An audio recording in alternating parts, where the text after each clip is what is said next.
in Vancouver. One of the best, the Russian Rocket, Pavel Bure. For SiriusXM Sports, I'm Ryan Pete. Hear it all on demand. Your favorite shows, your favorite games. Don't miss a second of your favorite SiriusXM programming on demand with the SiriusXM app. Download it now for free. On Sportsnet 590 The Fan and wherever you get your podcasts. CJCL Toronto.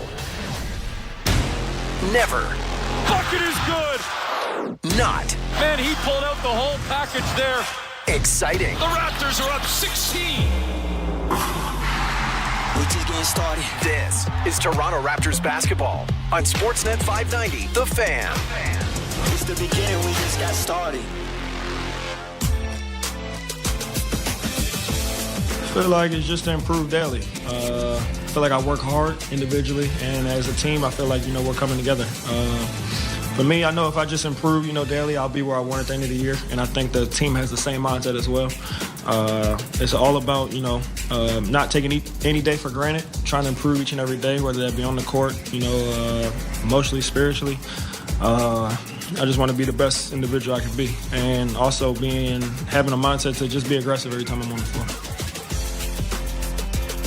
That's the voice of Raptors guard Emmanuel Quickley talking about his and his team's focus for the final 30-odd games of the season. In fact, it's actually 29 games for the Raptors. I don't know where the hell this season has gone, but it is flying by as we are now just a couple of days removed from, or a couple of days away from, All-Star week/weekend. And as I just mentioned, the Raptors now inside the final 30 games of the season as they get set for their next tilt. Tonight, it's on the road in Philadelphia to face the Sixers. It's the front night of the back-to-back as Toronto will be at home tomorrow. But they have to deal with Philly first. It's starting to snow a little bit in Philly, as obviously fans there are still riding the high from their Super Bowl victory over the Kansas City Chiefs on Sunday. And now the Sixer fans focus their attention on the Toronto Raptors. Eric Smith and Paul Jones with you on Toronto Raptors basketball, brought to you by Tangerine Bank. This is how we fan. Tangerine, official bank of the Toronto Raptors. And Jonesy, a couple of notes to pass along that I would love for you to weigh in on. One especially, Grady Dick is available to play tonight. Jonathan Mobo as well. And both are in the starting lineup, so that's certainly good news for the Raptors. And the even bigger news, long-term, not necessarily impacting tonight, is that, as you reported last week on Smith and Jones, as we've both talked a little bit about over the last few days. We had it first. If that's what everybody likes to do and jump up and down, yes, we had it first. Brandon Ingram has re-signed with the Toronto Raptors on a 3-year deal and for less money than the max as well, which we/more so you reported last week on Smith and Jones. Yeah. So good to know that he's going to be a part of the fold and part of the mix going forward with that core of Barnes and Quickley and Barrett and Pirtle and Dick and the rest. Yeah, right now. And I want to see what it looks like in September, Eric, when it all flushes out. You've got the draft pick. There could be other moves, yeah. Yeah, there could be some more moves. Who knows who comes knocking on the door for any one of the Raptors' young assets. But listen, this is what they wanted. And again, as we said, Brandon Ingram wanted to be one of two places, Toronto or Atlanta. And he's in Toronto. I mean, it's less than a week since the trade. He's already re-signed the extension. It's like, okay, 10 toes down, let's get after it. So I like the move. It's now a matter of him getting healthy, maybe getting some time in at the end of the year with these guys so they have at least somewhat of a baseline for moving forward in terms of the guys on the floor playing together, developing some chemistry, understanding the spacing, where guys like to have the ball, tendencies, where a guy gets the ball, what he's looking to do when he gets it, all of those things. But Brandon Ingram has to get healthy for that to happen. And I guess we'll get a chance to talk to him tomorrow night when they come to town, as there's a little chance for the media to be available to chat with him before the game tomorrow. Yeah, press conference at about 5:15 tomorrow before the Raptors get set for their next game against the Cleveland Cavaliers. Again, that goes tomorrow at Scotiabank Arena, but tonight it's in Philly against the Sixers. Philly comes into this ball game a game and a half out of 10th, so chasing down the Chicago Bulls right now for that final play-in spot. So this is certainly a big game for the 76ers. The Raptors just behind Philly in the 13 spot, but well back in terms of games in hand and whatnot, about, 4.5 games behind. So the Raptors have been sliding a little bit of late after going through that win streak and that stretch where they won 8 of 10. Toronto has now lost 4 in a row as they try to get it back on track in Philly tonight. The keys to victory for this game brought to you by your Ontario Honda dealers. Redefine your drive with the 2025 Civic Hybrid. Jonesy, your keys to victory. Well, first off, Philly's been playing, as you talked about, Eric, just outside the play-in, and after an absolutely abominable and horrific start, they have picked it up a little bit. They really are playing harder, and I think that's the key. And the issue is having everybody available. Well, they've got Paul George, Joel Embiid, and Tyrese Maxey all available tonight. So for the Raptors, your defense has to be good. And when you think about it, Philadelphia is lower on the grid in terms of points per game than Toronto. They're 25th in scoring in the NBA, just a hair under $110. Raptors are 21st at 112.4. So your defense has to be on, because Philly has shown the inability to score consistently, and maybe that's because they're not all together. We know if you go at Joel Embiid and double team him, he might see it coming, but he's still prone to throwing it away. Although the Sixers are doing a better job, maybe it's because they're without him, in holding on to the ball. So the defense has got to be right up there. That's number one. 2 for Toronto, I would say it's a qualitative one. Developing, again, continue to develop the chemistry and work together with guys on the floor. You've got yet another different lineup tonight with no RJ Barrett. Scotty's kind of your de facto 5 with no Pirtle. They're going to have to figure this out. So that would be key number 2. And lastly, the rebounding. Surprisingly, the Philadelphia 76ers, in terms of rebounds per game, last in the NBA, 30th at only 38.9 rebounds a game. And you would, I see you checking your numbers too, Eric. It's the way I did when I first looked at it. Like, are you kidding me? This team is last in rebounding. So I think that's going to be a key for Toronto. Keep them off the glass, especially the offensive glass, because they're not blowing it away on the offensive glass either. But if you're Toronto, your defense has to end with rebounds, and the numbers say they should be able to do a good job of that tonight. Again, the keys to victory brought to you by the Ontario Honda dealers. Redefine your drive with the 2025 Civic Hybrid. We'll come back after the break, get set for the starting lineups, and then the tip-off from Philly. It's the Sixers and Raptors on Toronto Raptors basketball, brought to you by Tangerine Bank. This is how we fan. Tangerine, official bank of the Toronto Raptors, right here on the Sportsnet Radio Network, streaming on the Sportsnet app and at sportsnet.ca. With a powerful 2-motor hybrid system, all-wheel drive, and tons of cargo space, the Honda CR-V Hybrid was made for adventure. Okay, everyone, we're here. But with heated front seats, Apple CarPlay, and a cozy interior, it was also made for comfort. Oh boy, I think we're going to stay here for a sec. Get adventurous and get cozy with the 2025 CR-V Touring Hybrid. In stock today with lease rates from 2.49% for 24 months. Plus, get a $1,000 Honda bonus. OAC conditions apply. See HondaOntario.com. Wealthsimple's Big Winter Bundle is our best match offer yet. Get a 2% match when you transfer over an eligible RRSP. For a $50,000 transfer, that's a $1,000 cash bonus. Enough to buy a fancy parka. A ticket to somewhere you don't need a fancy parka. Or just be responsible and top up your retirement fund. Plus, move any other eligible account and we'll give you a 1% match. Minimum $15,000 transfer. Register by March 15th. Additional terms apply. Learn more at wealthsimple.com/match. The Subaru winter has arrived. The crisp air and negative temperatures mean one thing: camping. Emerge from your icy tent and bask in 4 to 6 hours of sunlight. Enjoy the unmistakable smell of campfire through the glacial wind pummeling your face. Relax by the water, taking in the soothing sounds of thick ice cracking and popping. Get out there in winter like it's summer with standard symmetrical full-time all-wheel drive and advanced safety systems. Visit your local Subaru dealer today. If there's anything we Canadians are proud of, is we support each other. And Access Storage knows this because we're truly Canadian, and your support has made us Canada's leader in storage solutions. Proudly serving our communities for more than 25 years. Thank you. And if you haven't tried us yet and need extra space, try 4 weeks free now. So drop that hockey stick, finish that poutine, throw on that toque, and celebrate the True North Strong in 4 weeks free. Details at accessstorage.ca. Shop Canadian, store Canadian. Orthotics. Footwear. Orthotics. Footwear. Guys, enough. Kintec are experts in orthotics and footwear. It's what sets them apart. By tailoring orthotics to your shoes and shoes to your orthotics, you get comfort and support designed just for you. Oh, so it's orthotics and footwear working together. Like peanut butter and jelly. You got it. Or tuna and jam. Is that a thing? PB&J. Tuna and jam. Oh, boy.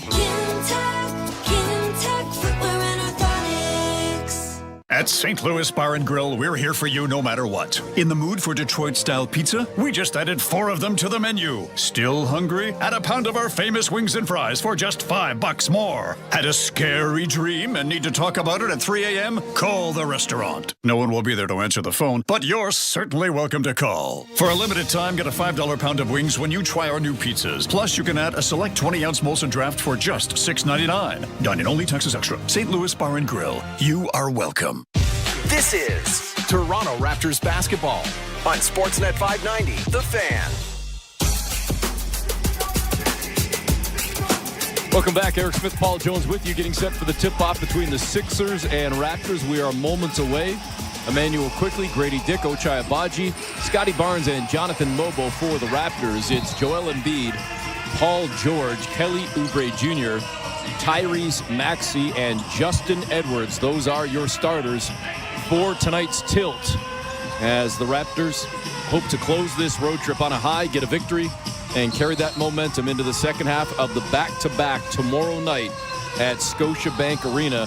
And it will be certainly a tough one for the Raptors tomorrow as well, facing the number 1 team in the East, the number 2 team in the NBA, the 43-10 Cleveland Cavaliers. Joel Embiid taking to the floor, getting set for this one. He hasn't played a whole ton this year, but certainly a threat whenever he's in there. And on Sunday against Milwaukee, 27 points, 12 rebounds, and 6 assists in 30 minutes of action. We are set to go in Philly. Mobo stands in the middle and doesn't even jump for the opening tip as Philly controls it, and they will start with the ball. The Raptors will get it in the second and third. Philly moving left to right. Maxey has it. Above the arc, far side, cross court, over to George. Puts it on the floor, stops above the free throw line, fires over onto the far sideline. Maxey was trying to sidestep on a 3, but then Embiid got caught in the lane too long. He was expecting the shot, which never came. Raptors did a really good job on that first possession. Mobo fronting him. Grady hustling over from the weak side. I mean, risky to leave Kelly Oubre Jr. open, but Raptors able to thwart that first possession. Toronto's first touch. Barnes out towards center, now toward the far side. At the far elbow extended. Cross court back over on the near side to Quickly to a cutting Mobo. Elevates and dunks it down. Raptors lead 2-0. We were talking about that on my appearance on the Raptors show with Matt Bonner and Blake Murphy, how Mobo is so athletic, and he shouldn't hesitate when he gets in the lane because he is a really good finisher when he puts his mind to it. Oubre near side down on the block, turns, fires, and that lefty release on that quick spin move. It's good. We're tied 2-2. Quickly on the perimeter, bounces a pass over on the wing far side to Scotty Barnes, puts it on the floor, stops at the free throw line. Back out on the perimeter to Grady, gives it back to Scotty, trying to work on Maxey. Gets in the paint, turns, fires, fouled, and he's going to the free throw line for 2. Big boy ball by Scotty. Love it. Love when he works in the mid-range. He had it early, gave it up, established better position, and then walked Tyrese Maxey down. Look, I remember in his first season, Scotty walking LeBron down and saying, wait a minute, what are you doing? And he scored, and he looked at people like, well, that wasn't so hard. And when he chooses to do that with his size, strength, athleticism, the length in particular to shoot over people, it's a shot he can get off anytime he wants. Now that he's added that little turnaround jumper with it, it's unstoppable when he wants it to be. Barnes makes good on both free throws. The Raptors lead 4-2. Maxey out on the far side, well above the arc. Bounces a pass over to Embiid straight away. He's above the free throw line. Mobo there. Embiid jabbed at him a couple times, then elevated and knocked down the jumper from 14 feet. Well, that's the lesser of two evils. With the size mismatch, you want Embiid shooting the jump shot out there. As Jonesy noted earlier, Jakob Poeltl out of this ball game, as is R.J. Barrett, still dealing with that concussion. And the Raptors still playing without Brandon Ingram as well, as Toronto comes the other way. Scotty Barnes got into the paint, heard the whistle, threw the ball up, got the roll and the call, and it's an and-one opportunity for Scotty Barnes. Ray Acosta with the call and Paul George walking after him like, what are you calling? Really good move by Scotty, though. Again, getting into the paint. Paul George, a pretty fair defender, too. Barnes had 15 points, 9 rebounds, 7 assists on Sunday in the loss against the Houston Rockets. Not even 2 minutes gone by here. Raptors leading 7-4. Maxey was cut off by Ochai. Goes cross-court with the pass. Maxey does to Paul George. Straight away covered by Mobo. George well above the arc. Shot clock down to 7. Now driving on the near side. Got into the paint. Hands it off to Edwards, who got denied right at the 10. A big-time stuff and a defensive play by the Raptors. Pull-up triple. Quickly missed it. And Philly gets on the glass. But Barnes with a big-time block. Scotty with great help on that last play. Embiid thought about the 3 straight away. Now gets inside the arc. Came that close to getting his pocket picked from behind. And now we've got a loose ball foul going against Emmanuel quickly, I believe, or are they getting Scotty Barnes? Scotty trying to come behind. Embiid couldn't see him, and he came after him, and Embiid got hit and crumpled like a bag of crackers. 5 points, a rebound, and now 1 foul for Scotty Barnes. 9:41 to go, opening quarter. Raptors leading by 3. Embiid gets it into Paul George. Elevates for the jumper, missed it from about 14 feet. Inside the arc, far side, maybe 12 feet.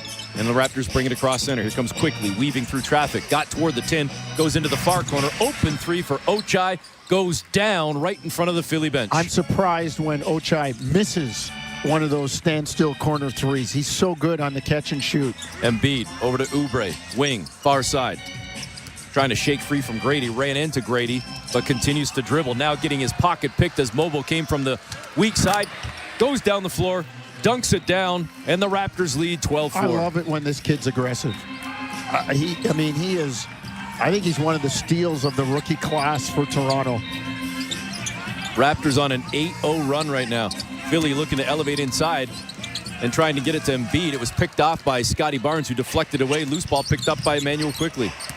Quickly into the paint, bump, throws it up, got the bucket and 1, and the Raptors are reeling right now. They're going after it, shooting 83% and leading by 10. Well, it's the defense, Eric. I talked about it as one of the keys early on. Philadelphia trying to force that ball to Embiid. He hasn't had a lot of touches. I know he's 1 for 1, but the Raptors have been fronting him, helping on the backside, but most importantly, the ball pressure. The last one, the pass was too high, too much air under it.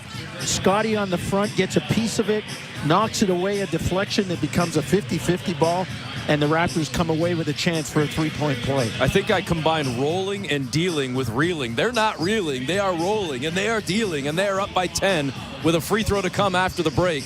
With 8:44 to go in the opening quarter, it's Toronto Raptors basketball. Brought to you by Tangerine Bank on the Sportsnet Radio Network, streaming on the Sportsnet app and at sportsnet.ca. Hey, Raptor fans, what would you rather have? More money or more vacation? Whichever you pick, it's a win-win. Just like hitting the 50-50 jackpot. When you buy tickets to the MLSE Foundation Lottery, you support kids and youth in communities across Ontario. Last season, over $1 million in jackpot prizes were won. That means more money and more vacation. Talk about a true win-win? Visit 5050raps.com for your tickets today. Breaking story from Alpine News Network. Jan owns a home and a restaurant fusing French and Mexican cuisine. But she is fusing no more because her ovens have gone kaput. She called Alpine Credits, who sent their speedy superhero. With her business loan approved, her ovens were quickly fixed. The hero even had some... Hey, basketball fans. Thanks so much for hanging out with us tonight here on Toronto Sports Insider while we listen to the Raptors take on whoever they're taking on tonight. We really appreciate you being here, hanging out with us, chatting it up, cheering on We the North. We need all the help we can get this season. It has not been a good season so far. Please share this link out as well. We're trying to build a community of Raptors fans here. We got it with the Leafs. We've got it with the Blue Jays too, but it doesn't help when the team isn't doing so hot. But hey, we're working on it. Raptors are working on it. We'll see you back in the chat. Go, We the North, go. Thank you for being here and hitting that like button. Welcome back. Eric Smith, Paul Jones with you. First quarter, 8:44 to play, and the Raptors have opened up a 10-point lead to start this game, 14-4, shooting 83%. And a balanced attack thus far. Barnes with 5, Mobile with 4, Quickly's got a bucket, Ochai with a triple. The Raptors are putting it on Philly early on, and another point to come potentially with Toronto heading to the free throw line in just a moment. Well, the key is maintaining. I thought they did a good job on Sunday against Houston, led for basically 3/4 of that game, and then couldn't nail it down at the end. And again, young team, not at full strength, kind of learning how to win. These games are good for them, but at some point, you've got to take those experiences and turn them into wins. Quickly knocks down the free throw, so it extends the lead to 11 now at 15-4. Sixers staying with their starters out of the timeout, and Quickly picking up the pressure again just as Edwards got across center, and that pressure ultimately leads to a turnover. Ochai came in there and deflected the ball away from Maxey, but it hit Maxey out of bounds, and it will be Toronto ball. Great job. The ball pressure terrific by Toronto, and it forces a turnover. Were you pointing to somebody there in Gucci Row in Philly, Jonesy? Looked like one of the Eagles. It may be, I'm not sure. Scotty Barnes dunks one down on a two-hand flush, and I'm definitely sure about that one. The Raptors are definitely sure about their offense right now. They are firing at 17-4. Oubre to George at the free throw line. Gives it up now to Embiid, back to George, driving near side, leans in on Mobo, then scoops it up and gets the bucket to go. Tough shot. Scotty did a nice job coming across and using the principle of verticality, challenging the George layup. That breaks up a 13-0 run for the Raptors. Still up by 11, 17-6. On the far sideline, Barnes hands to Ochai, back at center court now to Emmanuel Quickly. Quickly, left to right, over to Ochai, lobs a pass toward the baseline, far side to Scotty.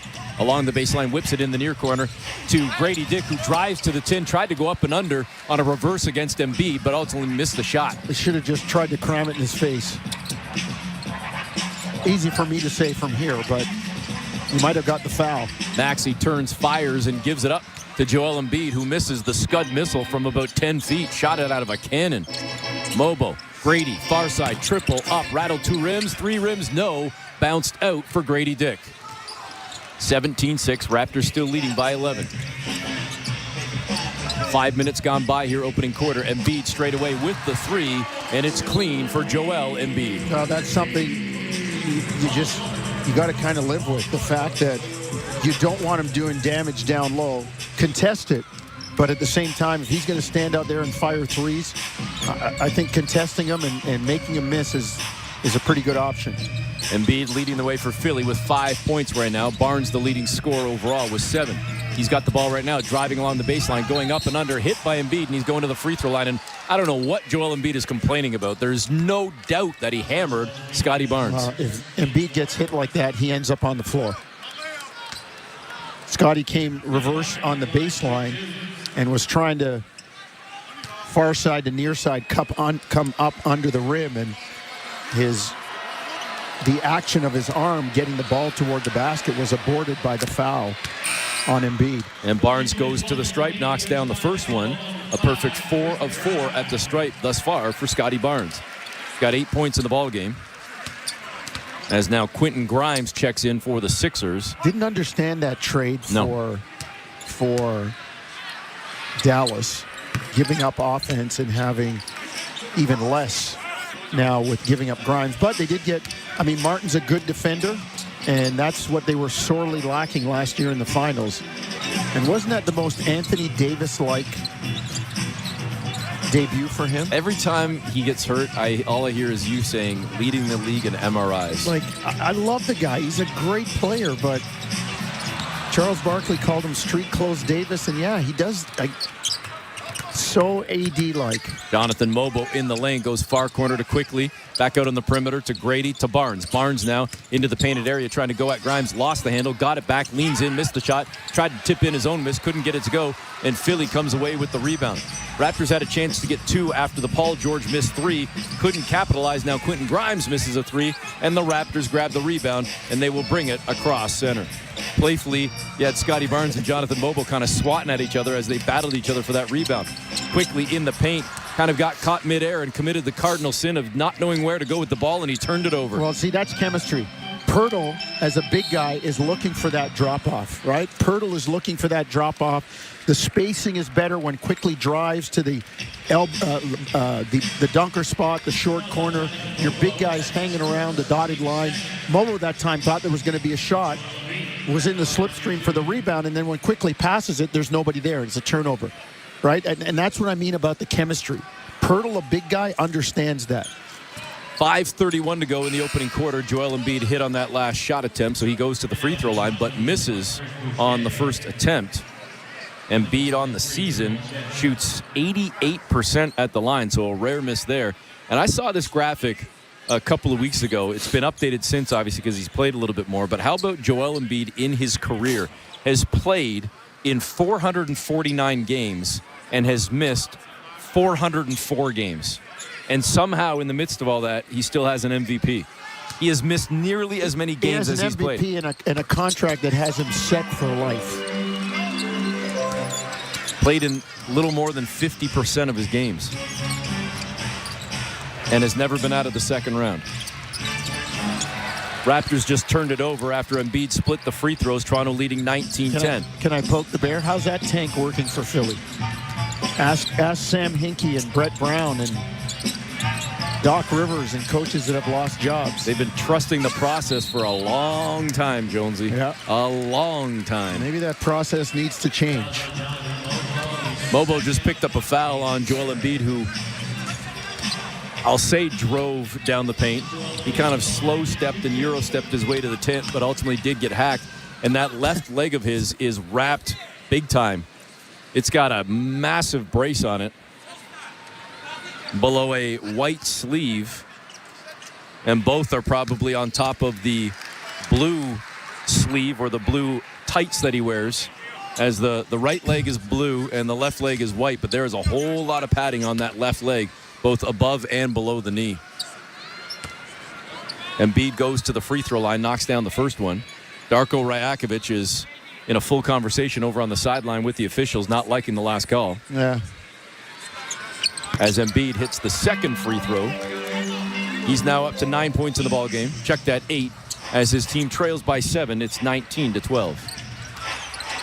Raptors have had a couple of empty trips here. They need to get a decent shot. Grady Dick down Main Street, went right at Embiid, knocked to the floor, no call. Philly picks up the ball. They come across center with a 5-on-4. Grady storming back to get in the play, but it didn't matter as Oubre took it to the tin, laid it in, and they have cut the Raptor lead once 13 down to 5. Got to stop the ball. Everybody was retreating, trying to match up, but the matchups become more effective, even if they're cross matches. If somebody gets out and jams the ball handler and slows him down, Kelly Oubre didn't meet any resistance till he got practically inside the three-point line. 19-14, Raptors leading by 5, 4:50 to go opening quarter. It's Toronto Raptors basketball, brought to you by Tangerine Bank on the Sportsnet Radio Network, streaming on the Sportsnet app and at sportsnet.ca.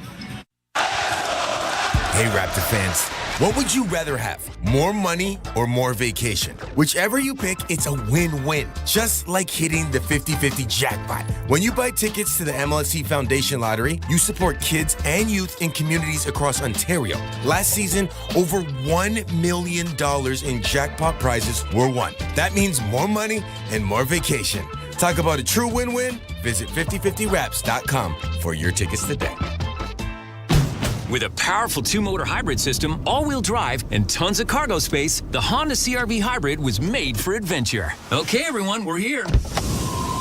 But with heated front seats, Apple CarPlay, and a cozy interior, it was also made for comfort. Oh boy, I think we're going to stay here for a sec. Get adventurous and get cozy with the 2025 CR-V Touring Hybrid. In stock today with lease rates from 2.49% for 24 months. Plus, get a $1,000 Honda bonus. OEC conditions apply. See HondaOntario.com. Orthotics. Footwear. Orthotics. Footwear. Guys, enough. Kintec are experts in orthotics and footwear. It's what sets them apart. By tailoring orthotics to your shoes and shoes to your orthotics, you get comfort and support designed just for you. Oh, so it's orthotics and footwear working together. Like peanut butter and jelly. You got it. Or sushi and milk. Is that a thing? PB&J. Sushi and milk. Oh, boy.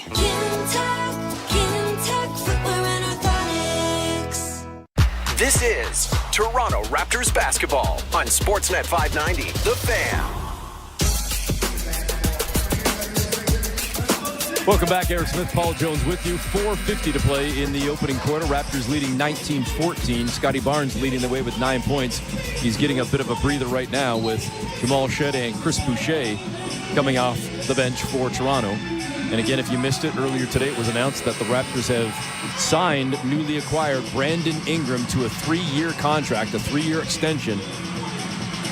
So certainly looking forward to seeing him make his Raptor debut. Wore number 14 with the Pelicans. He will wear number 3 with the Raptors. And as Jonesy noted last broadcast, we'll see if that sticks long term or if he tries to negotiate maybe with. Oh, for sure. Jacoby Walter's Jacoby Walter in the offseason. Come on, Rook. You gotta cough up. You gotta cough up the number to the vet who wants it. Raptors with the ball out of the timeout, leading by 5. And I say cough it up for maybe a cool sum of 10 or 15 G's. Yeah, there's got to be something in it. Shed gets into the paint, throws one up over his shoulder, missed it from about 8 feet. And the Raptors, after starting the game 5 of 6, are 1 for their last 7. They have dipped down to 46%. Great pressure on the perimeter with Robinson gets the ball away from Embiid, picked up by Ochai down the floor with a one-hand cram. What I say about Embiid at the start of the game. He's seen double teams. He still doesn't handle them very well. And that wasn't even a double team. That was just him being a little loose with the ball under ball pressure. Paul George off a screen, flashes into the paint and finishes with a left-hand scoop. No, the help was late. Boucher was hanging on to Grimes on the weak side. I get it, but... Raptors up 21-16. Robinson hands it off to Grady Dick on the perimeter, far side, puts it on the paint, goes cross-court to Ochai, and a bad pass from Grady way too far to the left of Ochai. It looked like Grady had a chance to float one up in the paint and instead passed out, and not a good one. Grady has done an excellent job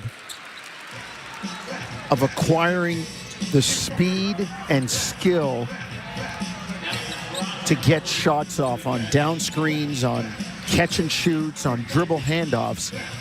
But he hasn't yet been able to take that same speed and apply it to his decision-making when he's ball handling. Jumper, far side, inside the arc. No good on a 16-footer, Paul George. And the Raptors come back the other way off the glass. Jamal Shead at the free throw line. Tried to come in the back door to a cutting Ochai. Ball knocked away by Philly. Loose ball comes out toward the perimeter, and it's controlled by the Sixers. And then diving, trying to grab it was Ochai, who's going to pick up the foul. It will be Philly ball, down 5 with 3:14 to go. Opening quarter, the Raptors had built up a 13-point lead, but Philly has battled back again to cut this thing to 5. The Sixers right now in the midst of a 12-4 run. Across center, Paul George toward the near sideline. He's covered by Scotty Barnes back into the ball game. He's the only starter on the floor with Shed, Boucher, Robinson, and Jacoby Walter now getting some burn. Yabusele from the perimeter. 3-ball rattled halfway down, popped out. Toronto dodges that bullet. And across center they come with Jamal Shed. Shed over on the far sideline to Boucher. Back to Shed. Now over to Barnes. Barnes straight away above the arc. Out toward center. Now fading toward the far side. On a switch picked up by Maxey. Barnes draws the double team. Goes up top straight away. 3-ball up. No good for Chris Boucher. And down low, the Raptors came away with the ball, but are they calling a loose ball foul on who? Is it going on Toronto? It is indeed. Robinson and Jacoby were both there. I didn't think there was... Interesting, Yabusele was the one pushing and basically pushed himself off balance. So it's George, Maxey, Grimes, Yabusele, who's going to get the free throws, and checking into the game in the last minute as well was Ricky Council. Barnes, Shed, Boucher, Robinson, and Walter for Toronto. Yabusele's first free throw is good. Philly cuts it to 4. It's 21-17. Sixers shooting 43%. The Raptors at 47%. Toronto out-rebounding Philly 8-7. Yabusele's second free throw. Up and in. It's a 3-point game. He's an example of a guy who came over from France, played for the Celtics, didn't quite work, got some more seasoning in Europe, and is back and making a contribution now. Looked good last summer, too, unfortunately, for Canadian fans. Robinson, inside the arc, gives it up to Barnes at the free throw line. Turns, faces Council, goes back on the perimeter to Walter. Walter, back to Barnes. Barnes trying to drive on the near side, dealing with Grimes. Now turns, fires off 1 foot. Bit of an awkward jumper for Scotty there on a deep one from about 14, 15 feet on the baseline. I didn't like the way the offensive set went. Maxey, left-hand floater, no good, but right into the hands of Yabusele. But they call a foul, pushing the back. We're going the other way. Yeah, he got a little left forearm in the back of Barnes trying to get the rebound. 2:06 to go now, opening quarter. Raptors leading by 3. It's 21-18 as we walk the length of the floor, and Scotty Barnes is going to get free throws as the Sixers are over the limit. Attempts 6 and 7 in the first quarter for Scotty Barnes. And he misses after starting the game a perfect 5 of 5, misses the first of 2. Barnes with 9 points and 4 rebounds. Both lead all players in this ball game as he misses the second free throw as well. Tough break for Toronto as they come away empty with nothing on that one. Still leading by 3, 21-18, under 2 minutes to go here in the opening quarter. George at the near elbow. Out on the perimeter to Council to Yabusele. Hands it off now to Maxey to the baseline under the hoop. Trying to go back out on the perimeter. Kick ball on Boucher. Fresh 14 for the Sixers as they will inbound from the side. Nice job by Chris. He rotated well on one of the others too, but this time he makes a little bit more of an effort to get there, and getting even a foot on it allows you to set your defense. Yabusele hands off to Maxey. Back to Yabusele. Puts it on the floor. Stops. Cut off by Robinson. Trying to go now at Robinson yet again. Brought him left. Came back right. Throws up a wild hook shot, and the Raptors grab the rebound. Boucher ahead to quickly. Great D by Orlando Robinson. Contain, contest, rebound. There's your stop. You don't have to steal the ball all the time. Quickly asking for the screen. Barnes comes up, tries to set it now on a switch.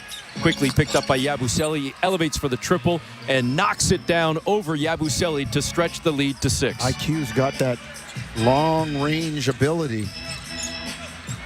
24-18. Maxey out towards center. Around a screen set by Yabusele. Fires a behind-the-back pass right back to Yabusele. 3-ball no good. High for the rebound. Chris Boucher. Looked like he took that one away from Scotty, and Barnes didn't look impressed by that one either after he had one taken away from Mobo earlier. Walter to Barnes to Robinson above the free throw line. Hands off to Walter on the perimeter. Flicks the pass over. On the far wing, it's Barnes. Back over to Walter, near side. Walter, sidestep, 3-ball up, no good. Back rim, rebound though, out on the perimeter to quickly. Fresh 14 for the Raptors. 33 seconds to go in the quarter. Toronto by 6. Quickly back towards center. Barnes up high, quickly. Drives on the near side, fakes the pass in the corner, turns, fires, knocks down the short jumper on a 15-footer, extends the lead to 8. Really nice job against his old teammate, Quentin Grimes. IQ with great footwork there. The two of them together, of course, with the Knicks, as now Philly will hold for the last shot. 10 seconds to play. Maxey is out near center. Yabusele comes up high to set a screen. Maxey now, still with quickly in front of him, fires it back out to Council. A deep shot from the logo. He didn't have to let it go that early. And it hits the front of the rim, no good. And the Raptors close the quarter, extending their lead back up to 8. Good quarter for Toronto. Let's look at one of the keys. Philly 6 of 18, 33%. Toronto out rebounding them right now. So check and check right now if you're Toronto. And they do have a little bit of chemistry going, shooting close to 48% themselves. leading 26-18 with quarter number 2 coming up next on Toronto Raptors basketball, brought to you by Tangerine Bank on the Sportsnet Radio Network, streaming on the Sportsnet app and at sportsnet.ca.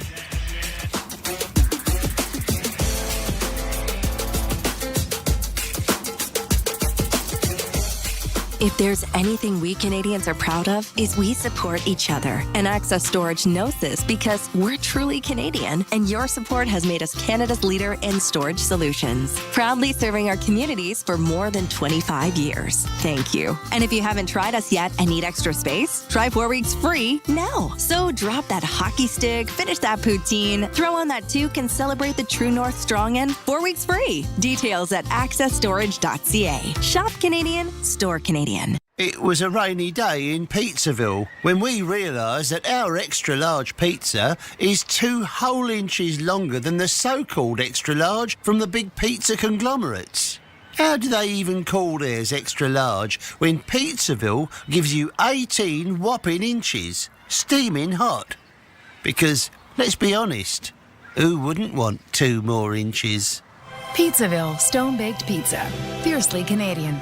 Authentically Italian. Orthotics. Footwear. Orthotics. Footwear. Guys, enough. Kintec are experts in orthotics and footwear. It's what sets them apart.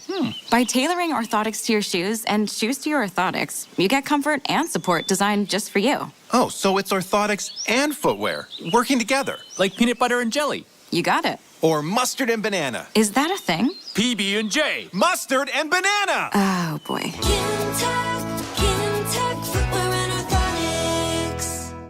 This is Toronto Raptors basketball on Sportsnet 590, The Fan.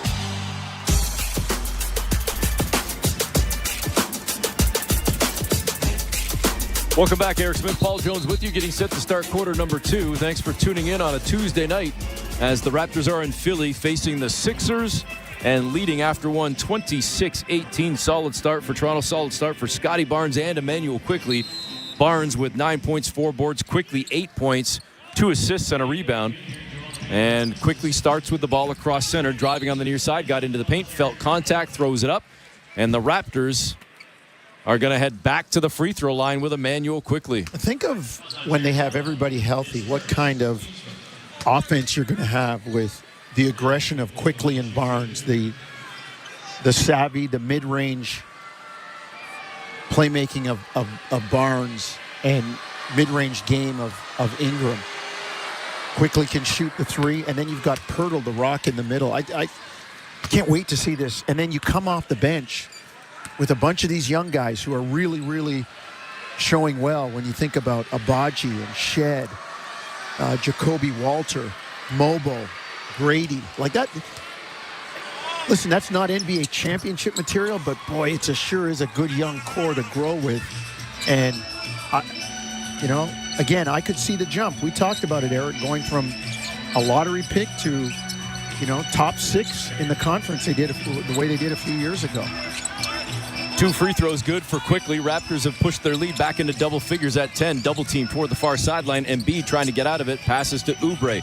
Shot clock down to 5 for the Sixers as Butler gets into the lane, floats one up, and gets it to go. Jared Butler with the bucket. Well, Jacoby Walter and former teammate at Baylor, Davion Mitchell, know that game.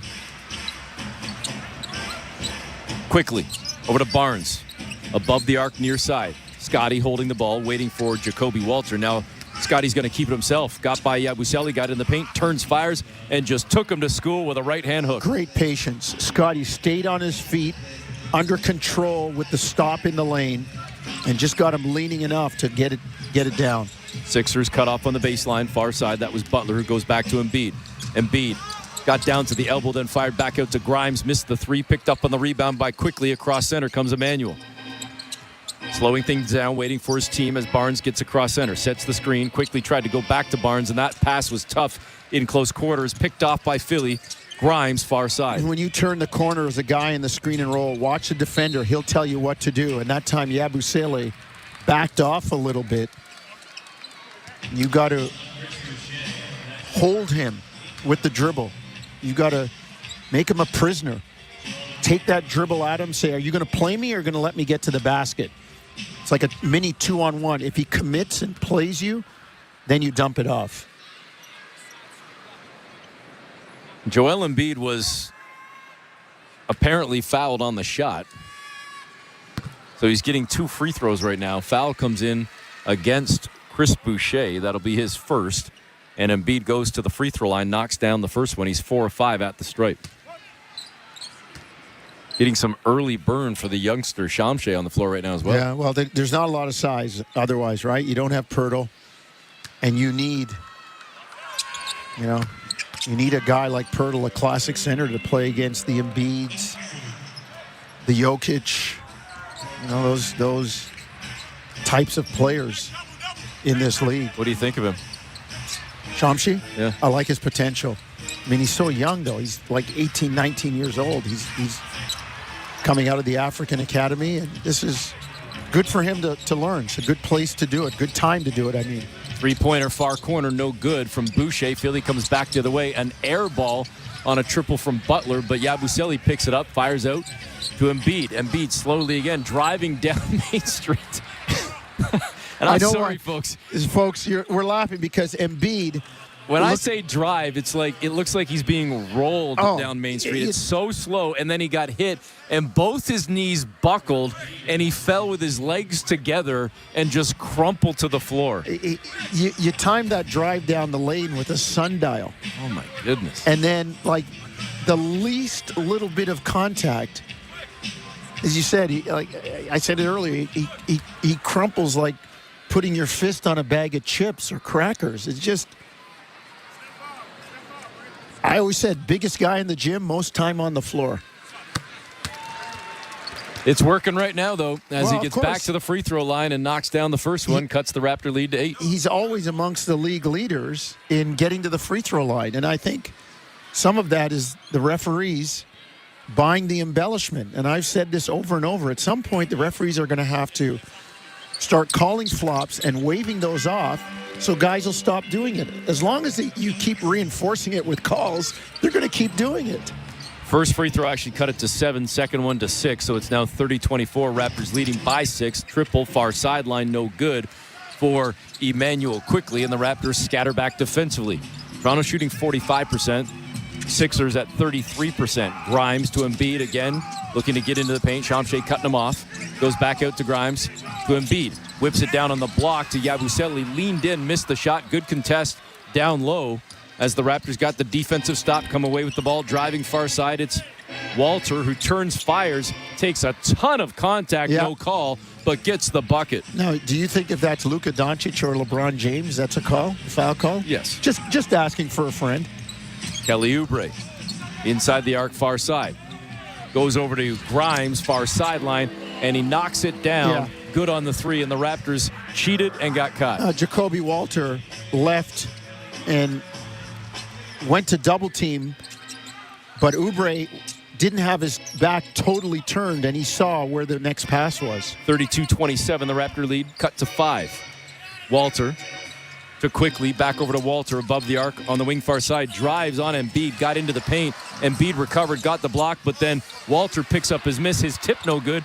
And then that second tip rolls off the rim and into the hands of the Sixers.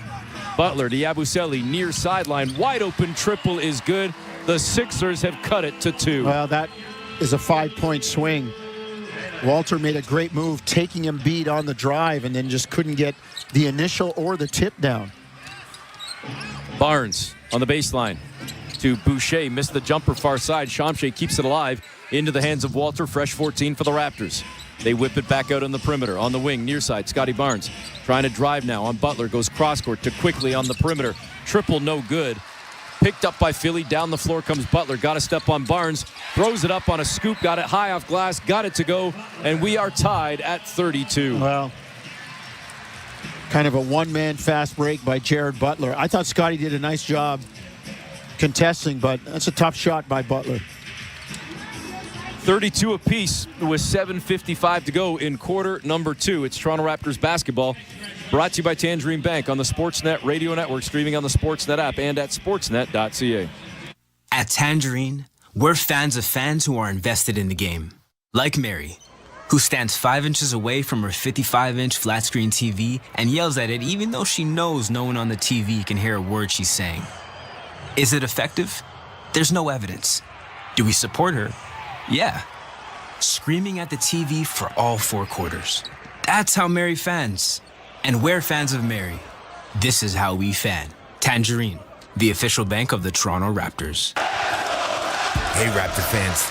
What would you rather have? More money or more vacation? Whichever you pick, it's a win-win. Just like hitting the 50-50 jackpot. When you buy tickets to the MLSE Foundation Lottery, you support kids and youth in communities across Ontario. Last season, over $1 million in jackpot prizes were won. That means more money and more vacation. Talk about a true win-win? Visit 5050raps.com for your tickets today. A Tim's Donut and Coffee is the original collab. And now, any classic donut is $1 when you buy any size original or dark roast coffee. Get a deal on the iconic duo with a Tim's $1 donut. Plus tax at participating restaurants for a limited time. Terms apply. See app for details. It's time for Tim's. Discover more value at Loblaws. Get family-size bone-in, skinless chicken breasts or split wings for $3.99 a pound and a 5-count bag of Farmers Market avocados for $2.44. Offers end Wednesday. Conditions apply. See flyer for details. This is Toronto Raptors basketball on Sportsnet 590, The Fan. Welcome back. Eric Smith, Paul Jones with you. Quarter number 2, 7:55 to go. Raptors now tied at 32 with the 76ers. Raptors had a 13-point lead, Jonesy. Sixers got it down to 3. Raptors built it back up to 10. And Philly has chased them down again to now again pull even at 32 apiece. And the Raptors' field goal percentage has plummeted down to 40, but they've also started to cough up the ball a little bit more. And their advantage on the glass, not what it once was. Yeah, the defense, Eric, has let up a little bit, but if you're Toronto, you've had some good looks. You've got to get those shots down. You've got to knock the easy ones down. You know, one of the things that Philadelphia coach Nick Nurse used to say to community coaches in Toronto when they asked for advice, he would say, tell your kids practice their layups. Philly in the midst of a 12-2 run right now. Raptors have the ball out of the timeout. Sidestep triple near wing, no good. Grady Dick couldn't come up with that one. And the Raptors get back defensively, trying to prevent Philly from taking their first lead of the game. Yabusele inside the arc, far side in front of the Raptor bench. Going at Grady Dick now, muscling his way toward the 10. Then he coughed it up as the help came on the double with Mobo. Ochai down the floor, blue by Embiid, into the near corner to battle, to Shed on the baseline to Ochai. And as he turned into the paint, he lost the handle and coughed it up. Back the other way. Oubre in the paint, runs right into Jamal Shed, who put his body on the line, drew the charge, and the Raptors forced the turnover and get the ball right back. That's a great read by Shed, standing in there. He knew that ball was coming back. He did just a terrific job. You said putting his body on the line. So we're still tied at 32 as the Raptors have a chance to regain the lead. Grady to Mobo, below the free throw line. In the paint, lost the handle, picked up by Oubre, and Toronto promptly turns it right back over again. And they're going to give Mobo a loose ball foul as well. You know, that's where Mobo sees Embiid. He just got to go at him. Go at him, get into his chest. Your shot gets blocked or you miss, or it goes in, but you don't change and miss it. Embiid inside the Yabusele, bear hugged by Ochai. It's going to be a foul on Toronto with 6:42 to go in the second quarter. The game kind of grinding to a halt here the last few minutes as we are locked up at 32 apiece.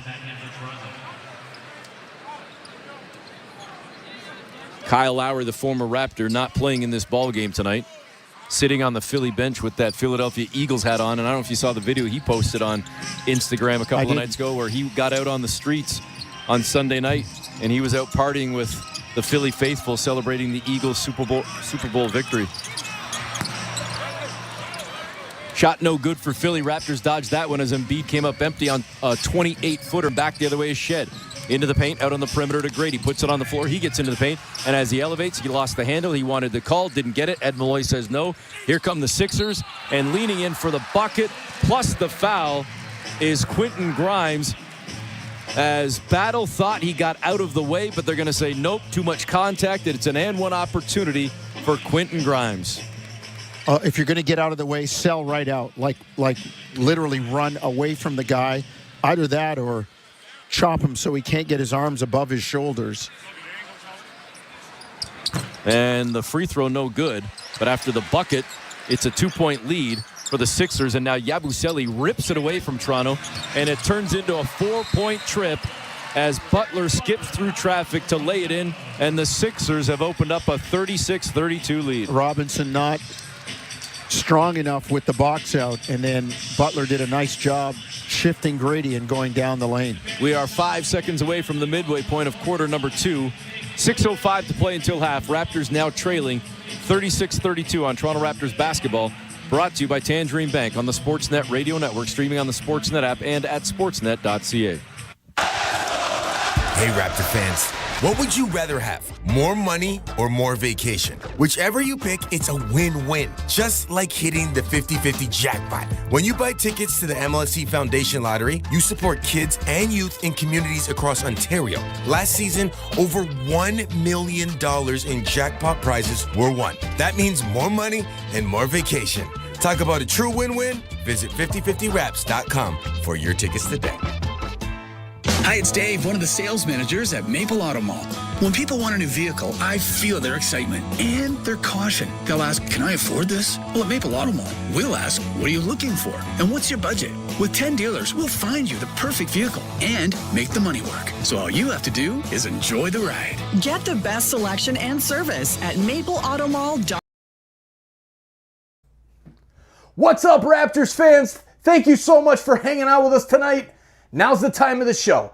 Please let us know in the chat where you're watching from. We are trying to gather We the North fans from all over the globe, and we have so much fun in this part of the show finding out where everyone is watching from. Thank you for letting us know your city and province, city and state if you're in the USA, or internationally. Let us know what city and country you're living in and you're watching this stream from and listening to the Raptors game here on TSI. Now let's get back to the basketball. We the North! We the North! We the North! Let's go, Raptors!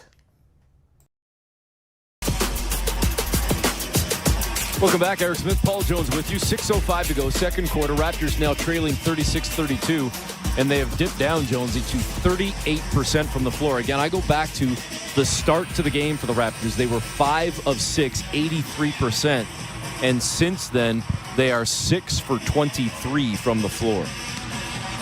And I'm going to say some of it's self-inflicted, Eric. Like missing layups, putbacks. You know, we talk about the turnovers. 8 turnovers. And they've given up a 16-2 run over the last 5 minutes.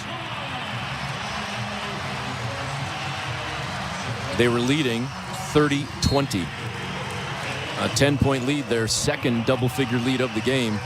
And since then, you do the math on what Jonesy just told you, the 16-2 run, they've been outscored 18-6 in this quarter. Battle. Put it on the floor, got into the paint, goes back out on the perimeter to Ochai, back to Battle, who frees himself straight away and knocks down a north side 3. Hired gun. Jamison Battle, armed with a new contract, freshly minted, and I like what the kid's been able to give. 36-35, driving far side. Butler threw it up, didn't get it. He thought he got fouled, didn't get the call, and then out towards center court. Quentin Grimes takes the foul and stops the Raptor possession as they will inbound from the side. Well, Jamal Shed all over the defensive play on that one. There's a couple of Eagles at the game tonight. I believe one of them is Cooper DeJean. Yeah. Sitting he was outstanding. Who was a pretty fair basketball player in his day as well. And he played extremely well on Sunday and knocking down those Chiefs. I was going to say something else. I got to bite my tongue. Raptors just came up empty on offense. Abaji missed from 13 feet back the other way. Jamison Battle knocking that ball away. It's going to stay with Philly, though. 19 on the shot clock as Battle knocked it away on the baseline on Oubre. who was trying to elevate it, goes off Battle's leg out of bounds. So again, 19 on the shot clock for the Sixers. Philly leading by 1, 5:19 to go in the first half. Embiid's going to check out right now. He has played 15 minutes in the first half. Sixers get it in, and a triple no good on a pretty good look for Butler near sideline. Raptors off the rebound down the floor. Robinson to Shed in the paint. The running floater goes, and the Raptors have regained the lead. Jamal Shed, that's his shot, kind of his signature move. It's his first bucket of the game in 6 minutes. He's got a rebound and now 2 points. Raptors leading by 1. George to Yabusele over to Maxey. Maxey, cross court, right to left over to George, trying to drive on Battle. Went left, spins right, goes back up top to Maxey. Maxey now on the far side. He's picked up by Battle. Turns and fires on a quick release 3. Missed it. High for the rebound, Grady Dick. Really good defense there by Toronto. A tough outer shell. Shed to Grady, far side, drove to the 10, went midair and went right at Paul George and got the layup to go. Nice move. They cleared the side, and Grady got really deep with the bounce before he met any resistance. Toronto now leading by 3. Butler up top to Yabusele over on the near side. It's Oubre on the wing. He turns, fires, and misses the 3. Grady came out to contest. Jamal Shed down with the rebound. Across center, Raptors on a 7-0 run as Shed whips it into the near corner to Battle. The 3 rattled a couple of rims and just wouldn't go down. Yeah, really good look. Good play by Jamal Shed. Butler driving far side, high off glass, missed it, but a foul comes in on Robinson as Butler will head to the line for Philly. 39-36, Raptors by 3 with now under 4 minutes to go in the first half.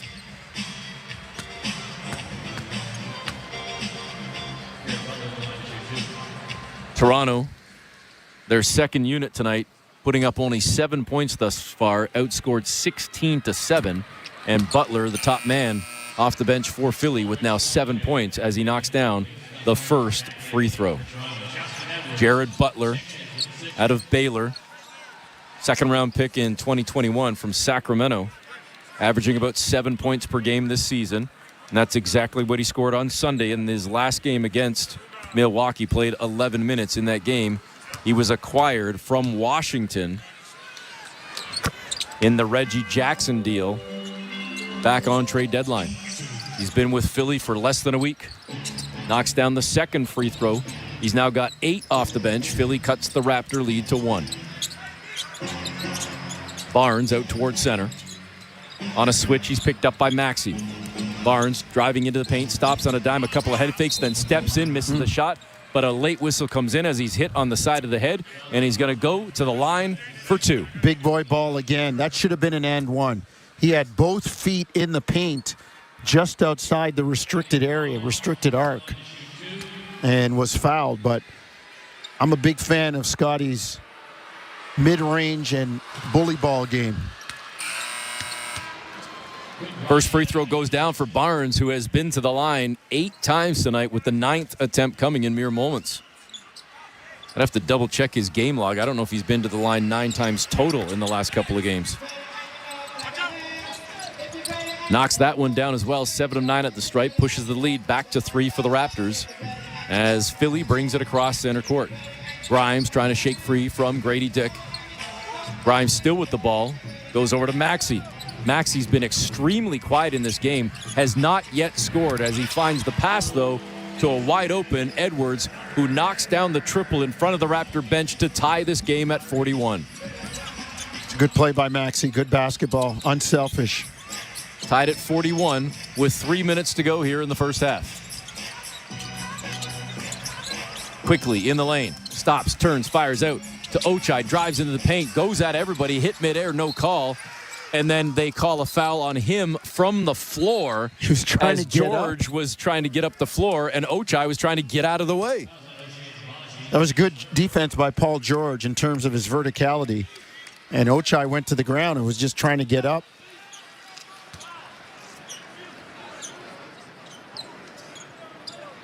Paul George will go to the line of 3-2. So Jonesy, in 12 career games against the Raptors, Tyrese Maxey averages 23 points per game. He is scoreless tonight with no points on 0 of 2 in 15 minutes. And yet his Sixers lead by 1. One half of me says really good job by the Raptors. The other half of me said be careful in the second half. His career high used to be against the Raptors. I'm not sure if it still is. I've got to double check that. And he has 6 career 30-point games against Toronto. Second free throw, both the first and the second, were good for Paul George as Philly has fought back now to regain the lead by 2, but it's very short-lived as Emmanuel quickly weaves through traffic and scoops it up and in on a finger roll lay. Good screen by Shamche, and then a hard roll forcing Embiid to be aware of him and quickly. Oh, look out, Grimes. From the perimeter down Main Street to the tin on a one-hand flush. Showing us something right there. Got a step on Grady and went right to the tin with a big-time jam. Sixers by 2, quickly. Out on the perimeter to Scotty Barnes, who rips the cords in front of the Philly bench to put Toronto up by 1. Catch and shoot by Scotty. Great ball penetration by Quickly. How about 16 in the first half for Scotty Barnes? And now Embiid gets 2 back on the other end as we play seesaw with the Sixers going up by 1 and potentially more to come as Embiid was fouled on his shot by Shamche, and it's a 3-point opportunity for Joel Embiid. 2:02 to go. Very suspect contact there on Shamshi. Very suspect. Embiid at the line, attempt number 9 coming right here. Both he and Scotty Barnes with 9 free throw attempts in the first half. Knocks that one down. He's got 15 in the ball game. Barnes still the leading scorer with 16. Philly leading by 2. 1:55 to go until half. As Quickly was just hit out on the perimeter.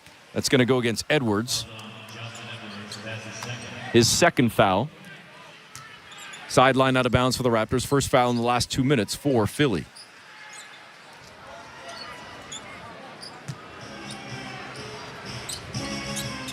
Toronto gets it in. On the near sideline, it's Shed.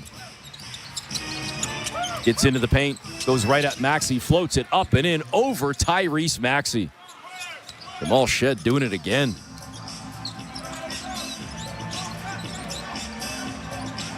Tied at 48, 1:35 to play. Behind the back, Maxey gives it up to Embiid, who gets to the free throw line. Tried with the up fake on Shamche. He wasn't biting.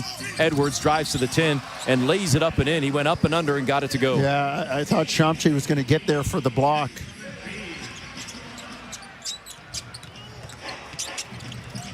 Raptors down by 2. Shed right to left. Over to Quickly in the near corner to Grady. 3 ball hit the side of the rim.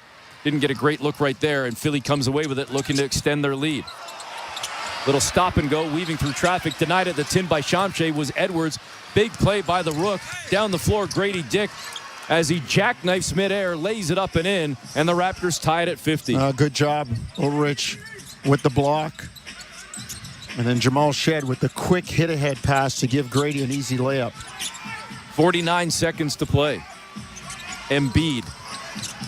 Step back, thought about shooting, instead tried to get into the paint, lost the handle. It's picked up down low by Shamche, who then had Embiid land on him. He's hurt his hip, and Embiid looks like he's out cold on the floor, holding onto his left elbow. Shamche gets up, Embiid still down, laying flat on his back and grimacing in pain after hurting his left elbow. And now he's getting up and being pulled off the floor by his teammates, still trying to work on that left elbow.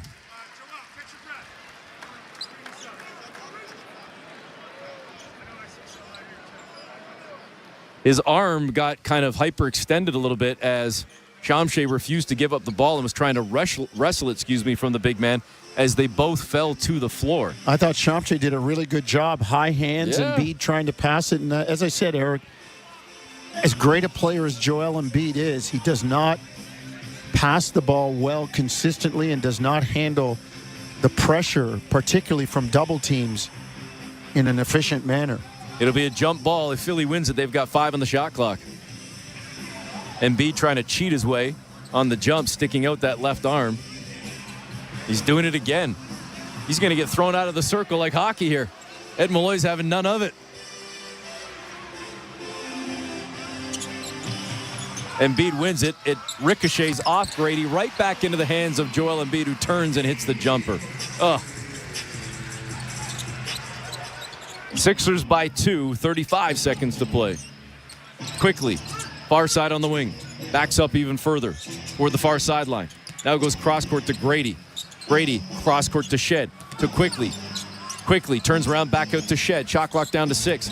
Shed driving on the far side. Back out to Grady. Turns the corner. Gave it up to Shed in the paint. Shot clock winding down. Shovel pass over to Shamshay, who missed it, but it wouldn't have counted anyway, as the Raptors were about a half second too late. They were playing hot potato there, Jonesy, and couldn't get off a shot. Yeah, they had a bunch of guys like ready to take a shot.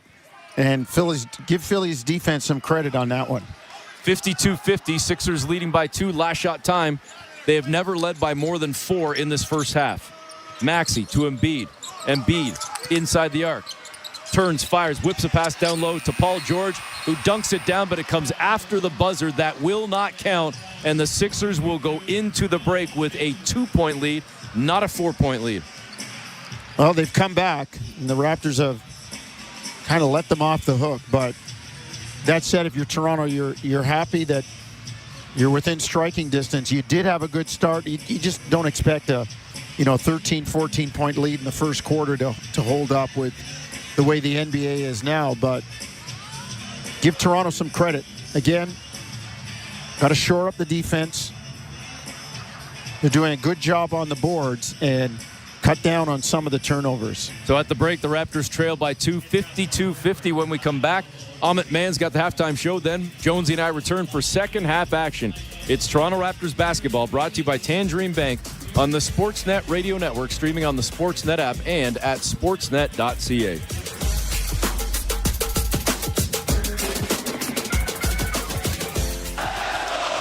Hey, Raptor fans, what would you rather have? More money or more vacation? Whichever you pick, it's a win-win. Just like hitting the 50-50 jackpot. When you buy tickets to the MLSE Foundation Lottery, you support kids and youth in communities across Ontario. Last season, over $1 million in jackpot prizes. Talk about a true win-win? Visit 5050raps.com for your tickets today.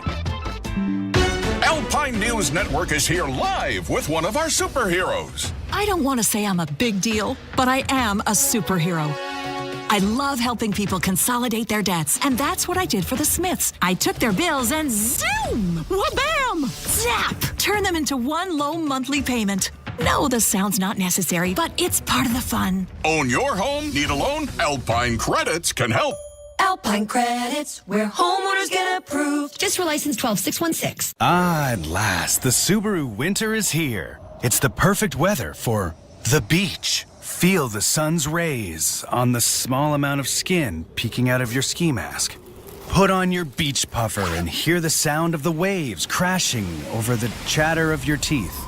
Get out there in winter like it's summer with standard symmetrical full-time all-wheel drive and advanced safety systems. Visit your local Subaru dealer today.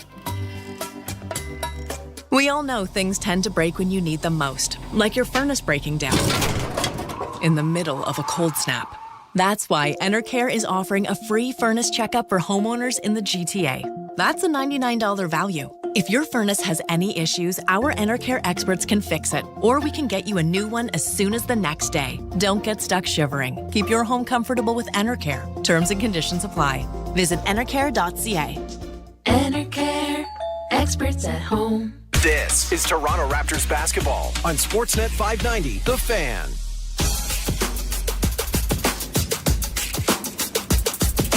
Hello, my name is Amit Mann. Tonight's halftime is brought to you by your Ontario Honda dealers. Redefine your drive with the 2025 Civic Hybrid. At the half, the Raptors are down 52-50 to the Philadelphia 76ers. A strong first quarter where they outscored Philadelphia 26-18. But Philly did storm right back, led by their bench, outscoring the Raptors in the second quarter, 34-24. Meanwhile, for the Raptors, they scored 11 points to Philadelphia's 9 off turnovers. They're out-rebounding the 76ers 25-23. The Raptors are shooting 43% from the field and 28% from three. Meanwhile, for Philly, 42.3% from the field, 26% from three. So both teams are struggling overall to get the ball in the hoop. But the Philly bench providing a big lift, outscoring the Raptors 20-9. For the Raptors, Scotty Barnes, a terrific first half here. We'll talk about that in just a moment. But 16 points, 4 of 7 from the field, 7 of 9 from the free throw line, and 6 rebounds. IQ, Emmanuel Quickly, 12 points, 4 of 7 from the field, 3 of 3 from the free throw line. He was also very good. Meanwhile, for the Philadelphia 76ers, Joel Embiid being quite the force. He is a center of attention at all times, for better or for worse. He had 17 points on 4 of 6 shooting, 8 of 9 from the free throw line. And Paul George and Tyrese Maxey, kind of quiet. Paul George, 2 of 5 from the field, 6 points. Tyrese Maxey doesn't have a point. 0 of 2 from the field. He does have 2 rebounds and 1 assist. So that's kind of where we stand at the moment. We'll continue breaking down this first half in just a moment. We'll take a quick commercial break. And when we get back, we'll look at the second half and keys to the Raptors finally getting a win. All right, you're listening to Toronto Raptors basketball, brought to you by Tangerine Bank on the Sportsnet Radio Network, streaming on the Sportsnet app and sportsnet.ca. How to fix broken furnace. What's a heat exchanger? You might not know how to fix a furnace, but we do. We're Reliance Home Comfort, here to take your call 24/7.